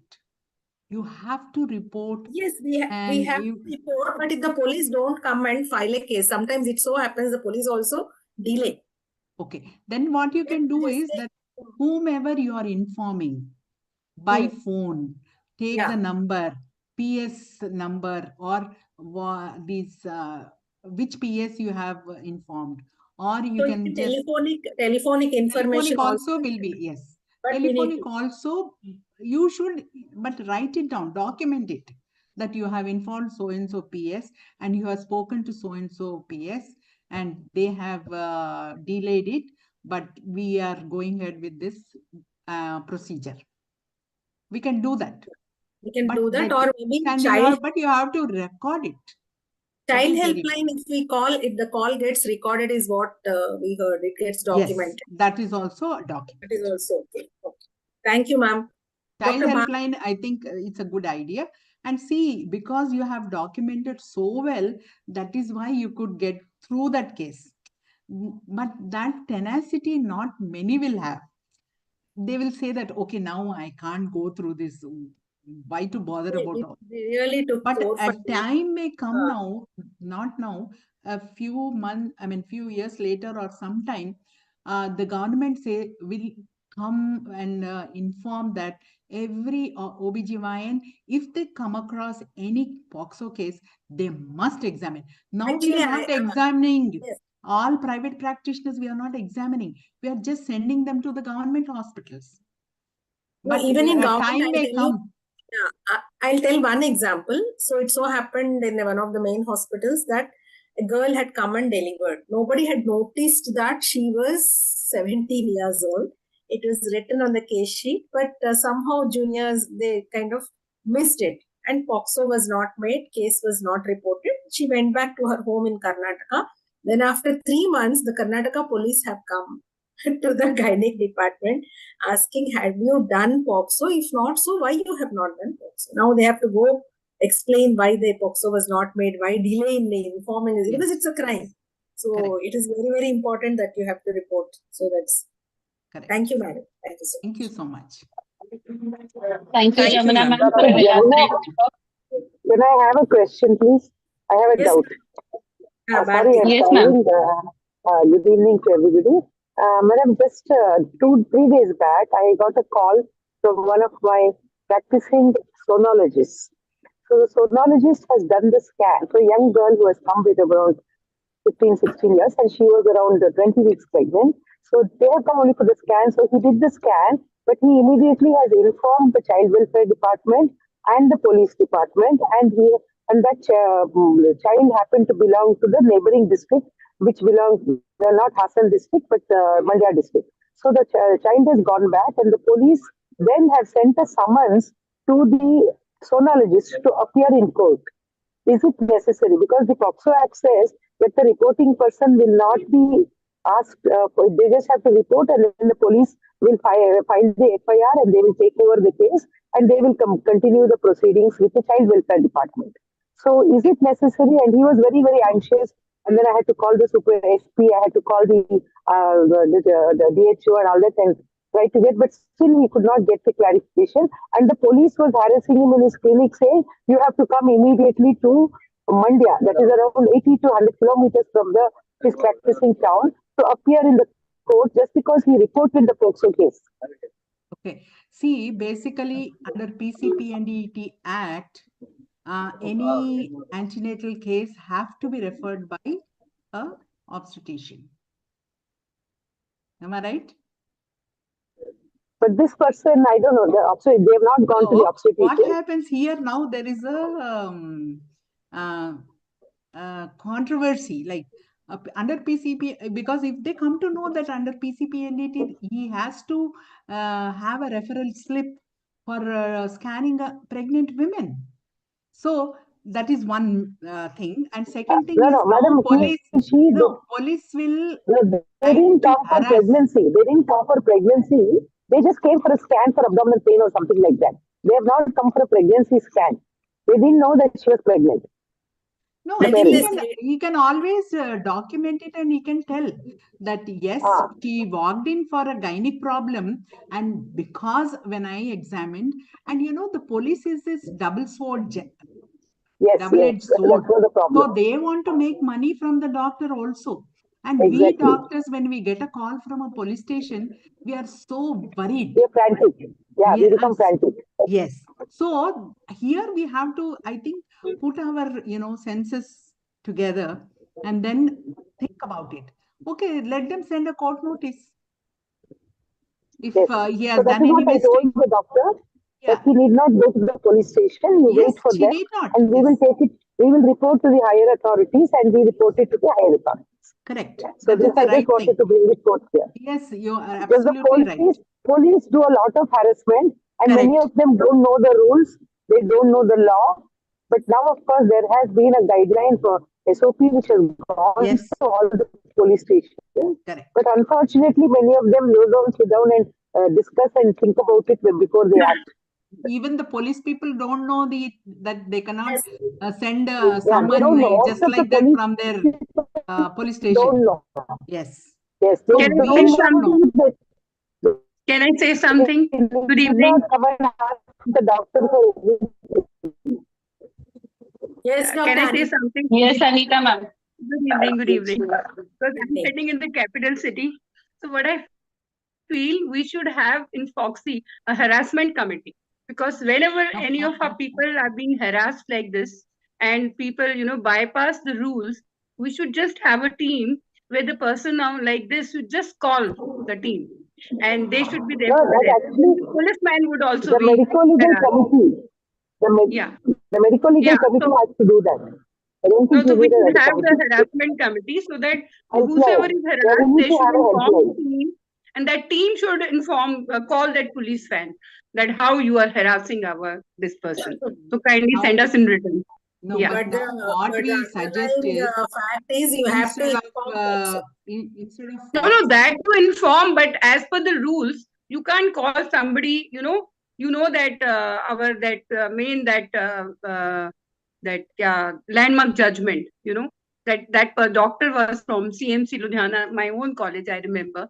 So the person died in the hospital because of the lack of oxygen cylinder. Some problem was there. Yes. And then he was asked by police and he was arrested. And then the rule came that you cannot harass the doctors. You cannot do unless the board says, okay, there's a problem. workers. No, Anita, So, see, one thing I'm telling you, so societies should have their own, helping group, not the FOGSI. FOGSI cannot do anything sitting somewhere, but the local so societies, the rule should come have. from FOGSI. FOGSI should have a rule, and so that also is part of FOGSI only. All No, the Dr. Anita, societies. we have a helpline. We are in a very small town, Anita, but we have a helpline just like Dr. Jamuna. Along with the IMA, it's not just the gynecologist. We have the IMA with all the specialists. So when there is a problem, within 5 minutes, they have a group, WhatsApp group, where the local police, the local FT is in the group. So within 5 minutes, there will be 60 to 70 doctors at the place where the doctor is harassed. Yes. Wonderful, Bharti. I think This is what we have. I think the local societies, along with the IMA. The IMA has to also be roped in. Correct. Yes. We should move forward. Monica? Yes. Thank you, Jamuna ma'am, and thank you, Aruna ma'am, for chairing the session. We would now like to move forward for the declaration of the results for the society competitions which we had. This competitions we started on the 25th of November to the 10th of December. We had asked all the societies to do their respective activities and send us the format. Let me take privilege in introducing our esteemed judges for the same. Can we have the slide? Monica, Yes, I ma'am. think overall, the overall. Yes, ma'am. We'll have them, then we can have. Yes, ma'am. I request Kiran madam to please present the overview of the activities done by all the 22 societies. Yeah. Yes, ma'am. Because is it Yes, ma'am, it is visible, but it's not full screen. Yeah, a second. Yeah, is it? Is it visible? Yes, ma'am. Yes, ma'am. Yes. Yeah. And rest of us be unmuted, please. So why I thought I should give an overview is, see, we had the 16 days and the call was given and a phenomenal, overwhelming response was there, and 200, ultimately, we didn't even wait till December 10th because we had to compile the activities. So by December 5th, we crossed 200 activities by various societies. It was spontaneous. It was done with lot of passion for the cause, not for the contest or not for winning a prize, because all these societies are already primed with the Dhira campaign. So they took it forward like anything, and they kept on doing so many activities that I felt very honored and privileged, to be in this committee and just see all the activities. So this was the contest. So day one started with 25th November. On the first day itself, we had 37 activities and a total of 5,000 people were involved. This is a small collage of all the activities. You can see men signing there. You can see the school activities. Then you can see the rallies. You can see poster competitions and so many. So this is a list of the activities on day one. So here you see 13 and then 28 and then 37, total 37 activities. Then on day two, we had 16 activities and 1,500 people were sensitized on this. Again, various activities. You can see a huge rally on the road. This was by Nalgonda Society, and lot of activities by Vijayawada Society you can see here, and various other societies. So Nalgonda, Ratlam, Vijayawada. So then day 3, 27/11, again 17 activities, 1,500 students and people were sensitized. You can see the role plays, kits being done for the female sex selective abortions, and again signature campaigns, lot of them, and school programs. So we had Berhampur joining Vijayawada, then Nalgonda, then Reva Society, Ranchi Society on this day. Then day 4, 16 activities, 2,000 people. This is a collage of all the activities. So day 5, 18 activities, 2,800 people, students were covered on this day by various societies. So again, Nalgonda, Berhampur, Vijayawada, Agra, a few of the societies' names that I'm taking. On 30/11, day 6, 14 activities were done and 3,200 students were covered. So day 7 on 1/11, 1/12, it was a Sunday. So 500 people, 7 activities and 500 people were covered. You can see a lot of media coverage was done by all the societies, both the print media as well as the visual media. You can see the activities done by the Hyderabad Society here, and then the rallies done by various societies. The Manipal Society, Erode Society Walkathon, you can see there, then the Allahabad Society. Then on day 8, 11 activities, 2,600 people. This was the compilation of day 8. Then on 3rd December, 11 activities, 2,600 people. Day 10, 11 activities, 1,240 people, students and everybody. Then this is day 11, 5/12, 13 activities, 1,700 people. On this day, I think there was a huge rally by the Vijayawada Society. They took an oath, pledge, and they had a big press conference also. Highlight of this day, and many other societies here. Again, Berhampur participated almost every day. Hyderabad Society also had done many programs. This is on 6/12, 10 activities, 2,500 people. This is on 8th December activities. Actually, we closed the contest. We closed the contest on 5th December to compile and present for the webinar. But still, they did not mind the closure of the contest. They continued till 10th December. Shanta Durge, who is our committee member and chairperson of PAC Kasoga, had done a lot of activities from 5th onwards. Then Hassan also, one activity was reported. These are the posters by the medical college students in Pune. Dr. Vaishali Chavan had shared.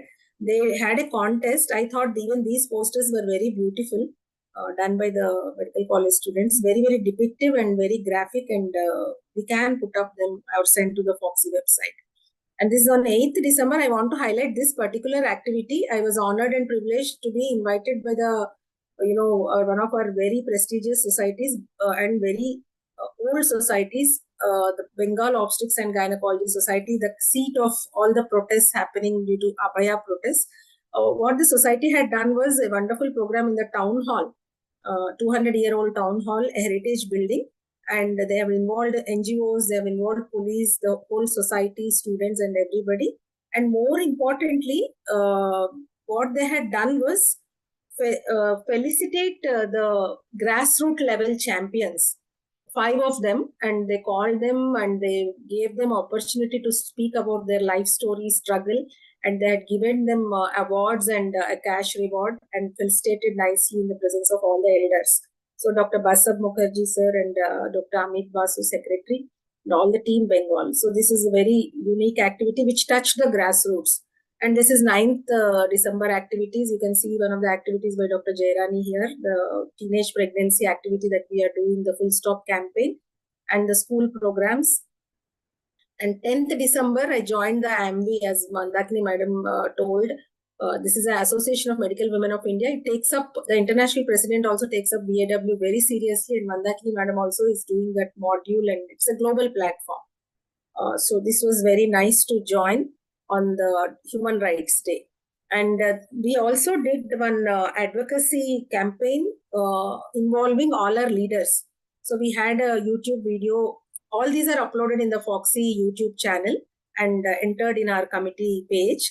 So this is Dr. Jaideep Tank, sir, who gave a message, strong message, and we had none other than Shanta Kumari madam, the champion of Dira, her message. And then we had Mr. Shekhar Kamula's video, who is a very renowned director, whose films depict empowered women and men, very sensitive and sensible men as heroes. So he spoke very well. I think this video we should circulate among all our members and even non-doctors groups also.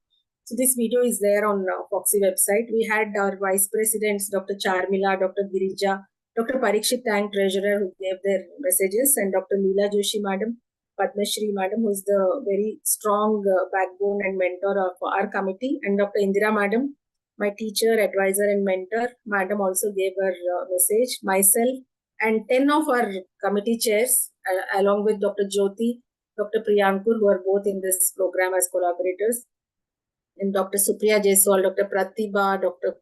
Kavita Barnwal, Dr. Sita, Dr. Poonam, then Dr. Suman Sinha, Dr. Mitra Saxena, Dr. Kiran Pandey madam. Everybody had given their messages. All of these are on FOGSI YouTube. Then these are all the societies which had taken part, 26. The Pune also should be there because we could not get their report. I have not put it here. So right from Vijayawada, Hyderabad, Katni, Nalgonda, Alwar, Bangalore, Berhampur, CHC Alampur, Mysore, Chennai, Mancherial, Karimnagar, Kadapa, Aurangabad, Prayagraj, Rewa, Ratlam, and Jabalpur, Manipal.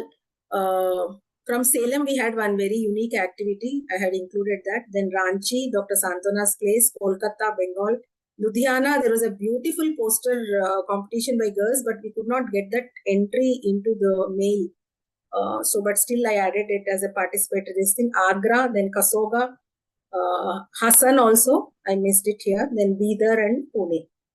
So thank you so much. And pardon. Yeah.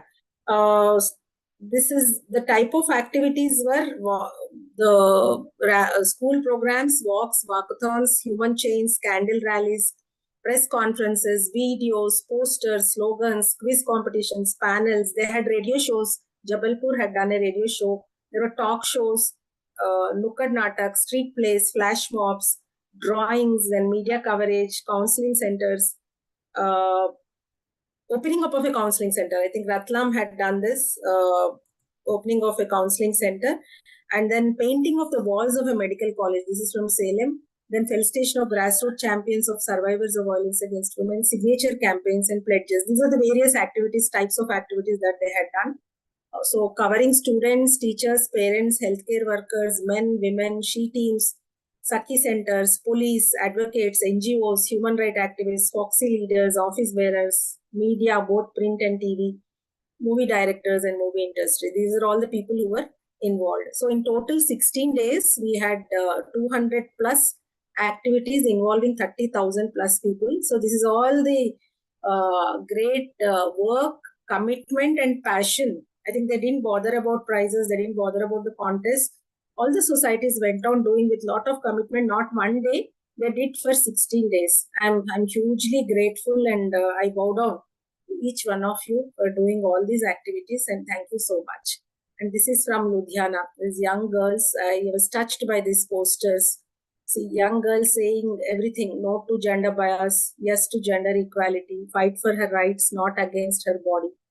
So, and I immensely thank my two executive members, Dr. Shailaja Nalluri and Santana Sharan, who had taken up the brunt or the huge burden of compiling all the activities, that is 200 plus activities, making reports, forming collages, compiling day-to-day activities and so many things. So I'm really grateful. You didn't let me work and you had taken all the work upon yourself. So Monica? Yes, ma'am. Yeah, sorry if I taken more time. I thought activities are the heart of this program. Ma'am, this needs to be appreciated at every point. So even if we go on for another half an hour with all the activities, it should not be a problem. I felt like adding all the pictures, all the 200 activities, but that is the heart of this program, I think, the 200 activities that everybody had done. Like Dr. Sandhya is here, Sridevi is here, so many people are there, Rajeshwari from Nalgonda is there. Heartiest congratulations, ma'am, to the entire committee. And we now move forward. Gauri, can we have the slides for the society presentation? Yeah, yes, ma'am. I would like to introduce our esteemed judges for the competition, Dr. Anita Sabharwal, madam, Dr. Vaishali Chavan, Dr. Bhagyalakshmi Nayak, and Dr. Bharti Raj Shekhar, madam. Dr. Anita Sabharwal, madam, is the public awareness coordinator from the North Zone. Dr. Bharti Madam is the coordinator from the South Zone. Madam is also the chairperson-elect for the next tenure. Anita Madam is very active in all her activities in the Delhi Forum also. Madam has been the key person for doing all the public awareness activities in and around Delhi. She has been also instrumental in organizing Gyan Jyoti, which was a focused public awareness conference. We also have Dr. Vaishali Chauhan Madam as a judge and Dr. Bhagyalakshmi Nayak. Please, can you show me the slides of Vaishali Madam? Madam is a clinical director at Cloud9 Hospital and she is a VP-elect of FOGSI OBGYN Society. And Dr. Bhagyalakshmi Madam, the next slide please.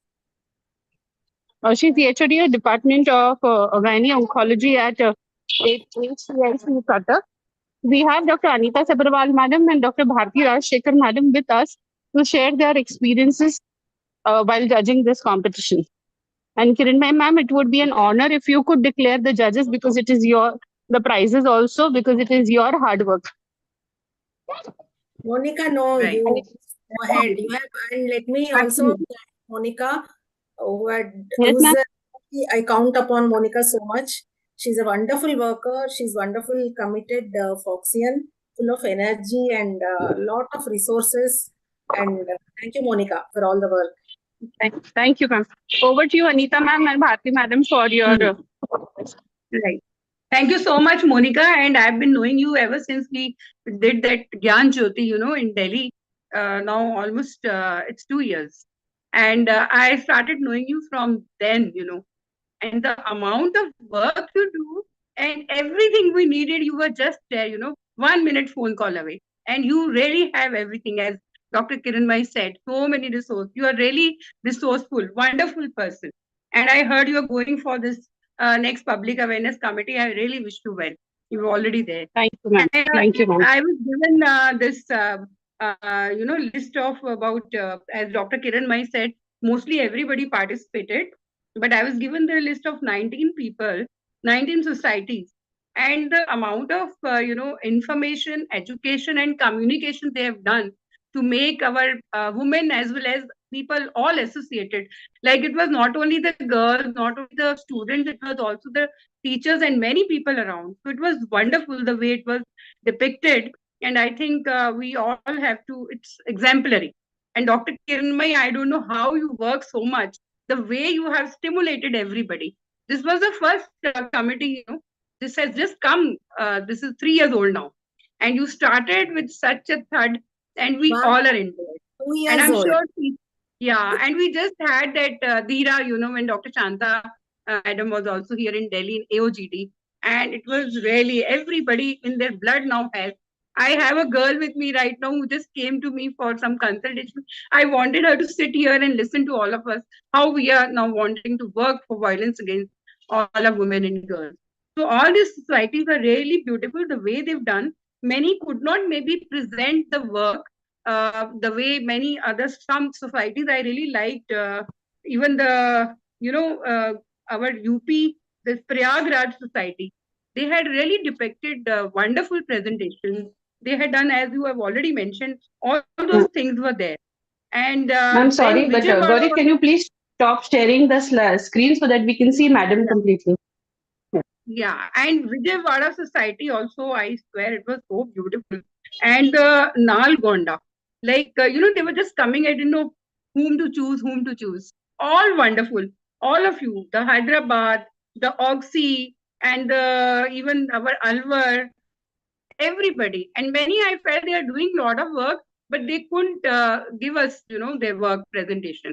So I feel this is the work, and the whole credit goes to Dr. Kiranmai. She's the super leader who has, really stimulated all of us. And now we'll go on. We will follow you always, and we'll go on till violence against women becomes nil. So we are all there for you. So I have mentioned what I wanted to. Yeah. Thank you. Yes. Bhagyalakshmi Madam has joined, Monica. Yeah. Yes. Yes, ma'am. Can we have your impressions? Bhagya ma'am.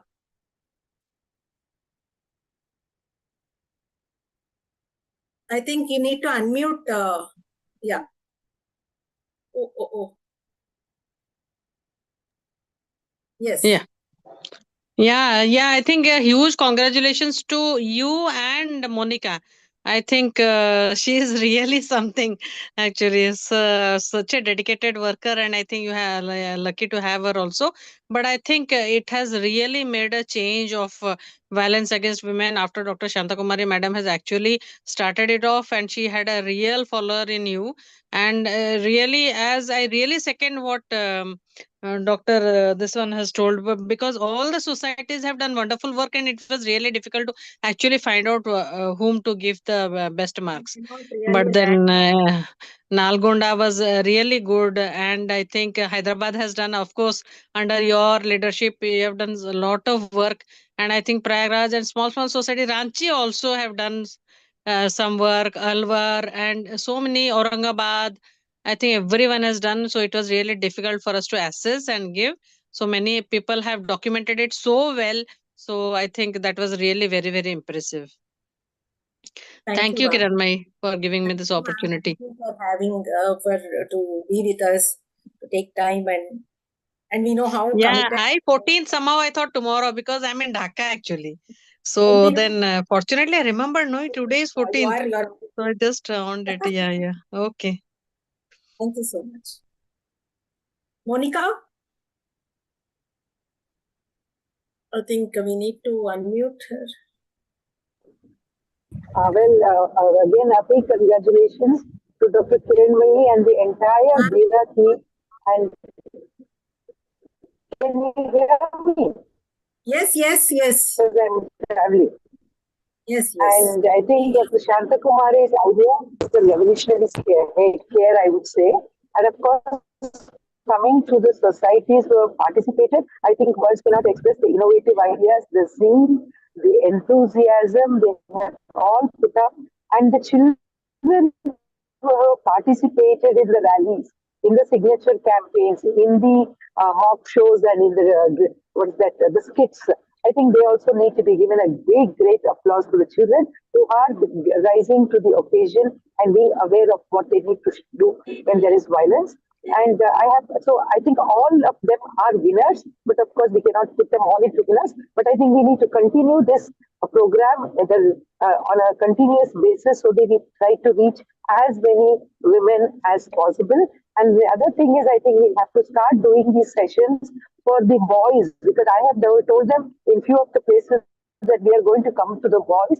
We're going to sit with the boys and the girls in the school, and maybe some associations where there are men and women, and talk to them over there. And I have another suggestion, Dr. Kiranmai, because FOGSI has 246 societies, and just to give, of course, all the societies are participating, but to just give them an incentive or give them a motivation, we can divide the prizes just like FOGSI has done into category A, B, and C societies. So we're able to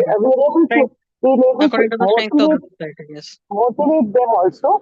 And so a very huge congratulations to the entire team, and let's all work together again forever till we achieve our goal. Thank you very much for the opportunity. And well, as to Monica, I have no words to express. Monica is always there. She is omnipresent, and she is such a dedicated worker. Monica, thanks a lot for everything. Thank you. Thank you, Bharti. Thank you so much. I think Monica, I'm not able to connect. Monica, are you there? Geeta madam, I see you. Can you share? Kiranmai, I'm there. Actually, my flight from Patna got delayed, and I was in the flight probably when Monica was calling, and I'm on my way home. I'm in the taxi. That is why I'm not having the video, but really wonderful work. Congratulations to you and to Monica as well. Monica is my student from Vadia. Yes. So, in part, we are responsible for grooming her. They see how we move and, how it in FOGSI, and I'm very happy that she is contesting, and I wish her all the best. And congratulations to you too. Thank you, ma'am. Thank you for joining, even if for a short time. Yeah. Gauri, can we have the PPT? Is it with you? Yes, ma'am. No, I have lost Monica. Monica, I'm not able to. Can you share the PPT? of the prizes. Yeah. So these are our esteemed judges. We were fortunate to have senior most people from FOGSI. And Monica had done a wonderful job. I always rely on Monica for whatever programs I do, always, and Priyankur and Monica. So they are there in whatever campaign that we do. And I find her very, very resourceful, committed. Monica, are you there? I don't see her there, Kiranmai. I think she has some emergency or something. She's not there.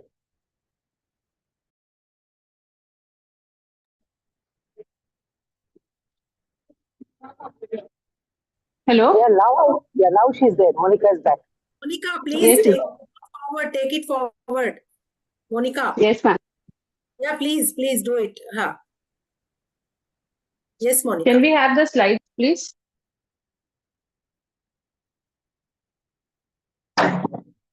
The next slide, please. Ma'am, I've spoken to Shatabdi. She's really busy with the conference for the next weekend. So I told her don't join. The total number of entries, as Madam has already mentioned, are 26, out of which 22 have emailed all the activities to us, and 6 of them have done unique activities. So we've included all as 29. The first prize for the society activities go to Vijayawada Obstetrics and Gynecological Society. They have a total of 76 activities covering more than 13,500 people. Heartiest congratulations to Vijayawada OBGYN Society. They have done. This is a yes, Thank you, This ma'am. is a certificate that we're going to present to all the societies who have taken active participation. The next Thank slide, you. please. Heartiest congratulations, ma'am. Thank you, The ma'am. next prize is to Jabalpur OBGYN Society. They have done a total of 15 activities with covering of more than 1,500 people. Congrats to Jabalpur. They also had Congratulations. Yes, ma'am. The third prize, the second prize is shared with Nalgonda OBGYN Society with a total number of 12 activities and more than 2,000 people who were covered in their activities. Heartiest congratulations and keep up the good work, Nalgonda Society. The next slide, please. Because it was so difficult and we had a tie, we have 3 societies sharing the third prize, out of which the first one is the Hyderabad Society with 6 activities covering more than 800 people. Congrats to us. Congratulations to Hyderabad Society. Congratulations. The next one is Prayagraj OBGYN Society with 7 activities and coverage of more than 700 people. Heartiest congratulations to you too. The third prize is shared by Manipal OBGYN Society with 6 activities and more than 800 people. Heartiest congratulations to all the societies. There are 3 more certificates.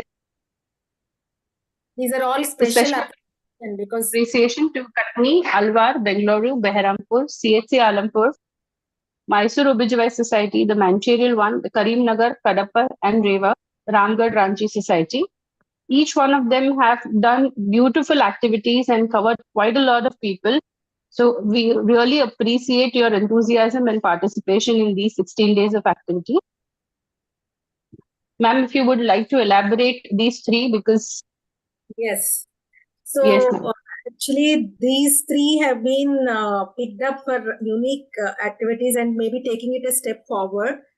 So we thought we'll give this special appreciation certificate for unique activities. Number 1 is Ratlam OBG Society under the leadership of Padma Shri Dr. Leela Joshi Madam. So what they have done is they have done an activity where they have included all the men on board for discussion, and Madam has started a counseling center. So it is taking a step further and to take it forward for all the girls and boys for taking up the counseling. So that is one. And second is the activity shared by Ashwin from SPC Institute of Nursing Education, Salem. What they have done is not only they have done the poster contest, the first prize poster, the poster was repainted on the walls of the medical college in a huge way. So it attracted the attention of all the people who crossed that medical college, all the town people, and it got a prize and it was published in newspapers. So it engaged with many more people than it would have been a simple poster. So this is one unique thing that I thought really it was very nice. And then Bengal, not Kolkata, Bengal OBG Society, where they have done a lot of groundwork to identify 5 people who were not only survivors, but who were working for decades in this area as empowered women. Their life stories were unbelievable. So they called them to the function, they felicitated them, and they have given them awards. And most senior member of the Bengal Society had felicitated them, and I also was fortunate to be part of that program. So these 3 things we have picked up for special appreciation for unique activities. Yes, Monica.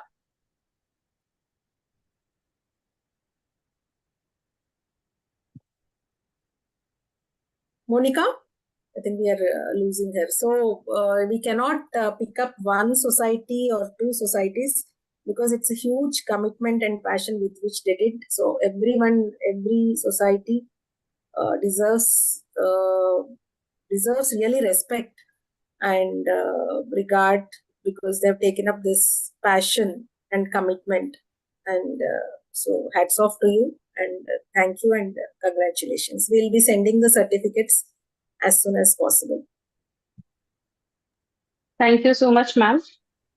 I would now request Dr. Ashwin to please take over for the declaration of results of the Violence Against Women posters for healthcare workers. Thank you so much for the opportunity, ma'am.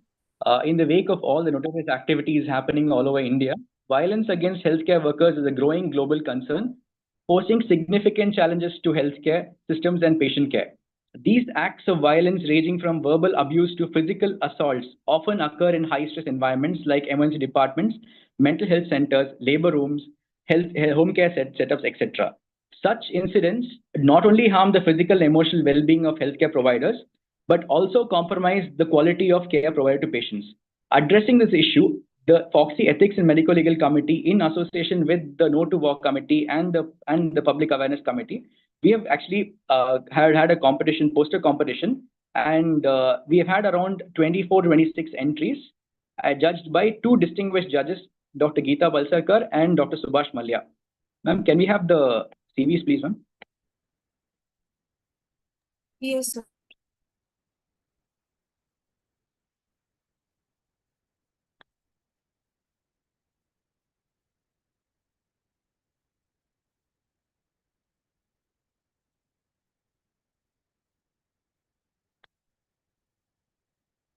Gauri, the CVs, please.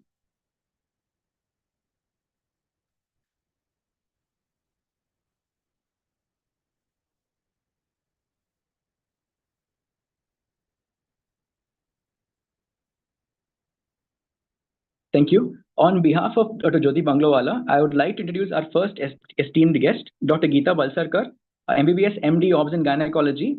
She is the former editor-in-chief, Journal of Obs and Gynecology of India, Editor Emeritus, Jogi, Editor-in-chief, International Journal of Infertility and Fetal Medicine, Secretary, Mumbai Obs and Gynec Society 2024, President, Association of the Medical Women in India, Mumbai branch, President of the Menopausal Society, Mumbai branch, Chairperson of the Young Talent Promotion Committee 2014 to 16, recipient of the prestigious Har Gobind Foundation for the Study of Fetal Medicine 2008 at St. George's Hospital, London, and Professor Saif GS Medical College and Naurozji Wadia Maternity Hospital. Ma'am, thank you for accepting to be our esteemed judge, ma'am. We welcome you to the webinar. And next, I'd like to introduce Dr. Subhash Malya. He is the consultant, PVS Hospital and Baby Memorial Hospital, Calicut, Kerala, past chairperson of the FOGSI Endoscopy Committee 2021-24, member, specialist board, National Board of Examinations, Minimal Invasive Gynecology, chairperson, Medical Legal Committee, KFOG 21-24, secretary, Calicut Society 2020 onwards, Kerala chapter, IAG 2019 onwards. Thank you, sir, for being part of this webinar and being our esteemed judge, sir. Over to you, sir. Over to you, judges. Thank you.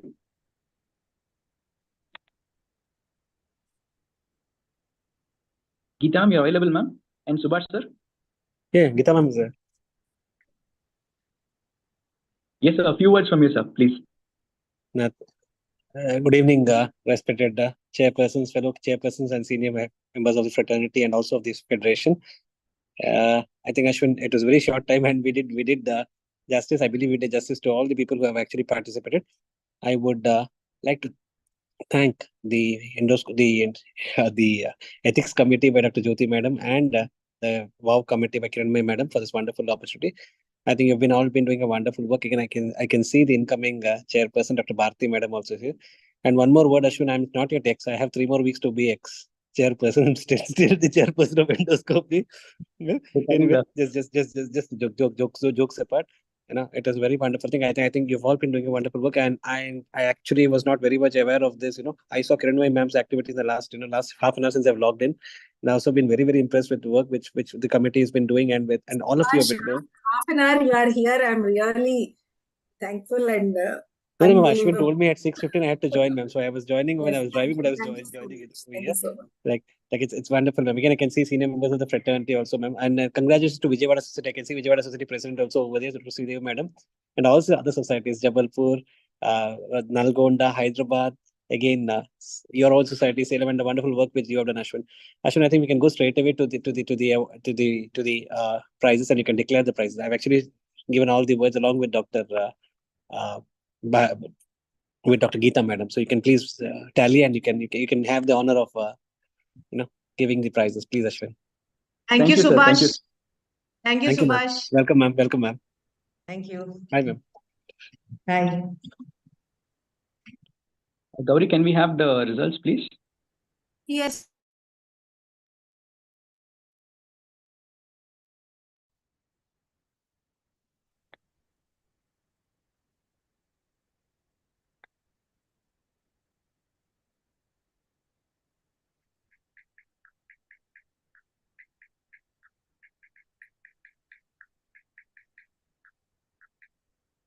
The first place will be awarded to Dr. Vipul Savaria for the best poster presented at the Ethics and Medicolegal Committee poster competition.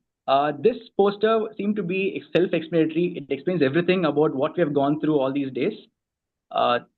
Best congratulations to you, sir, Dr. Vipul Savaria. The second prize goes to Dr. Anita Rajoria. I think these are the only 2 major posters what we had which is focusing truly on the violence against healthcare workers. Ma'am, this is one of the first entries that you've given it to us, and thank you so much for being part of the poster contest, sir. Thank you, ma'am, and we wish you all the best, and the second prize to you, ma'am. Thank you. And the third prize actually was pretty difficult because we received about 20 entries from the Prayagraj Society, and among those, it was actually a competition just by itself. And the winner of this, in fact, this is one of the better posters, in fact, judged with higher ratings as well. But since the topic was violence against healthcare workers, I'm sorry to award you the third prize, ma'am, but in fact, one of the best posters, in fact. Congratulations, Dr. Avni Bhargava. Thank you.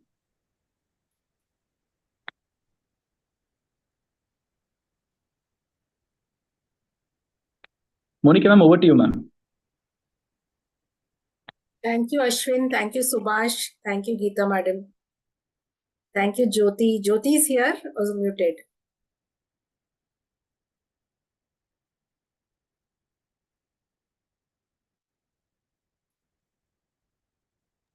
Thank you, Kiran, and your team. Thank you for the honor. Thank you so much. Yes. Thank you for your enthusiasm.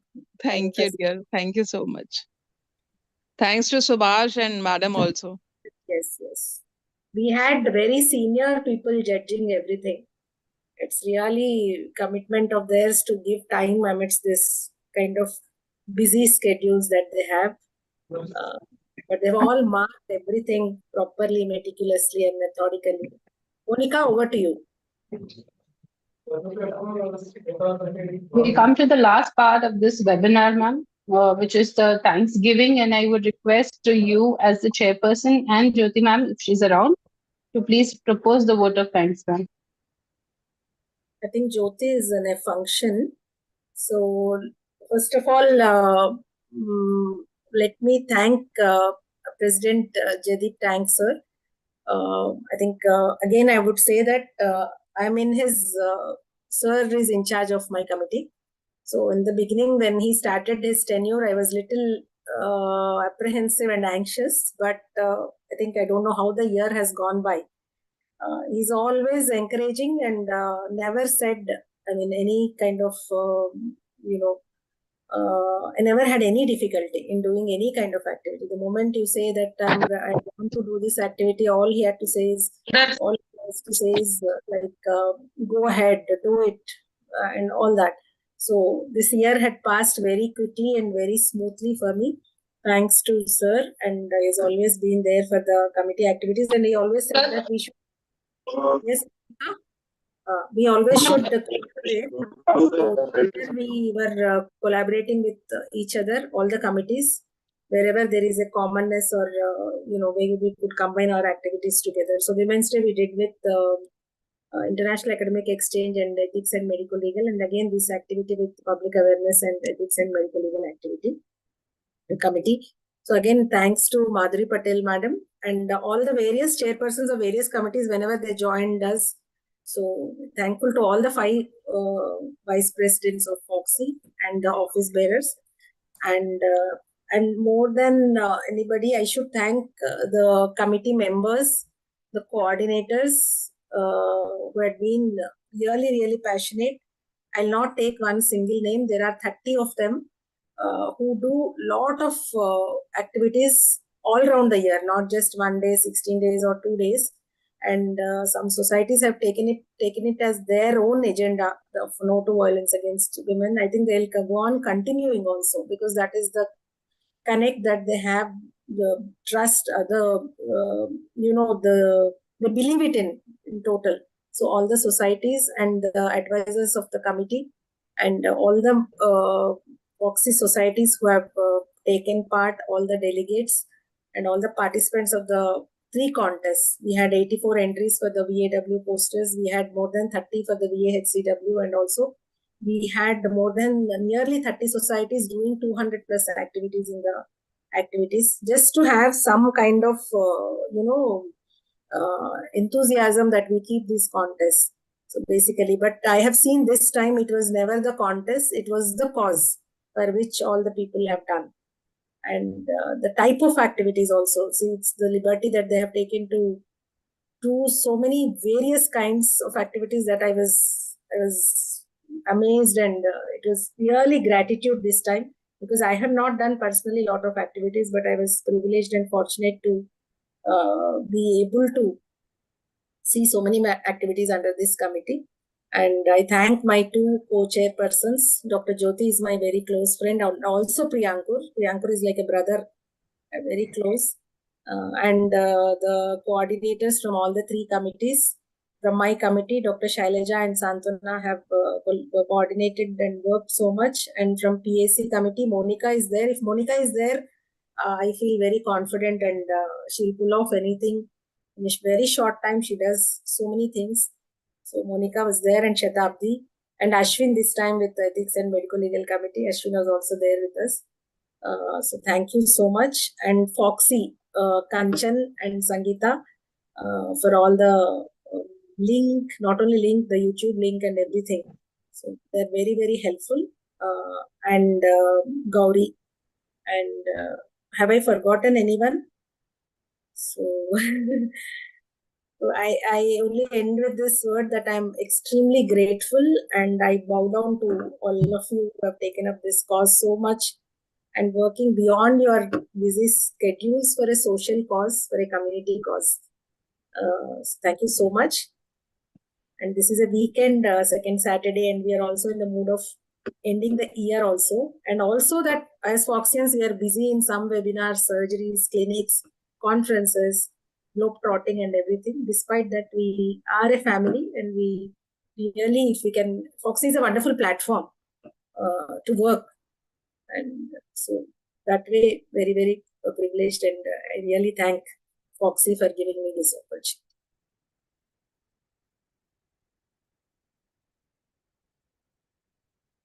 Thank you so much. Monica? Congratulations, Kiran Mai. Really, you have done a really excellent job. Congratulations, Kiran Mai. Excellent. Really, you have moved, the whole country has moved with you. Everybody is now aware about this committee. Really wonderful. We have also done some activities, but very sorry we could not report it. That's what all are doing just for the contest. Now it is 16 days is well Yeah, known. we are doing, but Well known, the human yeah. rights on the 16 days. That is the biggest kind of gratitude that we should have, I think. So thank you so much. Thank you so much. Yeah. Thanks. Sabita madam, thank you so much. Madam is such a senior person from Prayagraj, not only at the time of Dhira and now also. She has done many activities and very committed for the work. Thank you so much. Thank you, madam. Thank you, ma'am. And it's nice for you that you are doing activity for such a good cause. Thank you. With the help of all of you. And I have seen that school children are very much interested and they take part in very enthusiastic way. This is one topic where nobody talks, Yeah. neither the parents or teachers. So if we talk about such issues, I think students, especially teenage boys and girls, Then students talk and they want to talk. Yes. Madam, They can I talk talk about their family also? Sridevi garu matladandi. Thank you. Thank you. Yes. Ma'am, first of all, thank you, Kiranmai ma'am, and all the committees who have given this great opportunity for us. Actually, wherever we went in all the schools, all of them, they wanted more and more sessions. The Yes. children, the teachers, everywhere, they wanted more and more session. And when we did the radio talk also, the comments were there were so many queries about the queries regarding this VAW. They wanted more talks also, radio talks. So many, and people want somebody to talk about this VAW. People want somebody to come out and talk about this. That is what we felt. VAW, many will talk, but from the point of a gynecologist, from the perspective of a healthcare worker, caring for women's health, we have a very special place, and people will listen to you. Our inputs are much needed. So that is, we should talk with other communities, other people. That is Manjula, Dr. Manjula from Nalgonda. Manjula also had done wonderful activities, and the human chain that you people have done was wonderful. Thank you, Manjula, for all the activities. Yeah. Thank you, madam. Sorry, madam. I was in the theater. That's why I couldn't able to join in the before, ma'am. Thank you very much. Thank you. Thank you. Thank you. Actually, ma'am, this can be included in the school curriculum. If we can represent to governments, they can. Shanta madam is doing those efforts, I think. I hope they come to a flow. And also forming that helpline also, helpline team also is good. Counseling helpline, that is also good measure. That is one step at a time, but ultimate aim should be forming a one-stop crisis center at our own hospitals. Thank you so much. I think we can call it a day. Wish you a happy weekend and happy year end, and looking forward to a wonderful and productive and safe and healthy new year also as we wind up this. Thank you so much. Thank you so much. Thank you, Kiran. Bye. Bye. Bye. Gauri? Is Gauri there? Yeah. Gauri, we can How is Dhaka, ma'am? Vijayalakshmi ma'am is in Dhaka. How is violence there in Dhaka? There's so much violence happening there. Who is there in Dhaka? Vijayalakshmi ma'am said that she is in Dhaka. Which one? I don't know. Vijayalakshmi ma'am just now said she joined from Dhaka. Not Dhaka. Acha, Geeta madam? Yeah. No, Patna. She joined from Patna. I don't know. I don't remember. Okay. I heard Vijayalakshmi ma'am is from Dhaka, so I thought, वहाँ पे क्या होगा? So much violence happening there. Yes. So much violence. Gauri, I think we can end this meeting. Thank you so much. Yes, thank you, ma'am.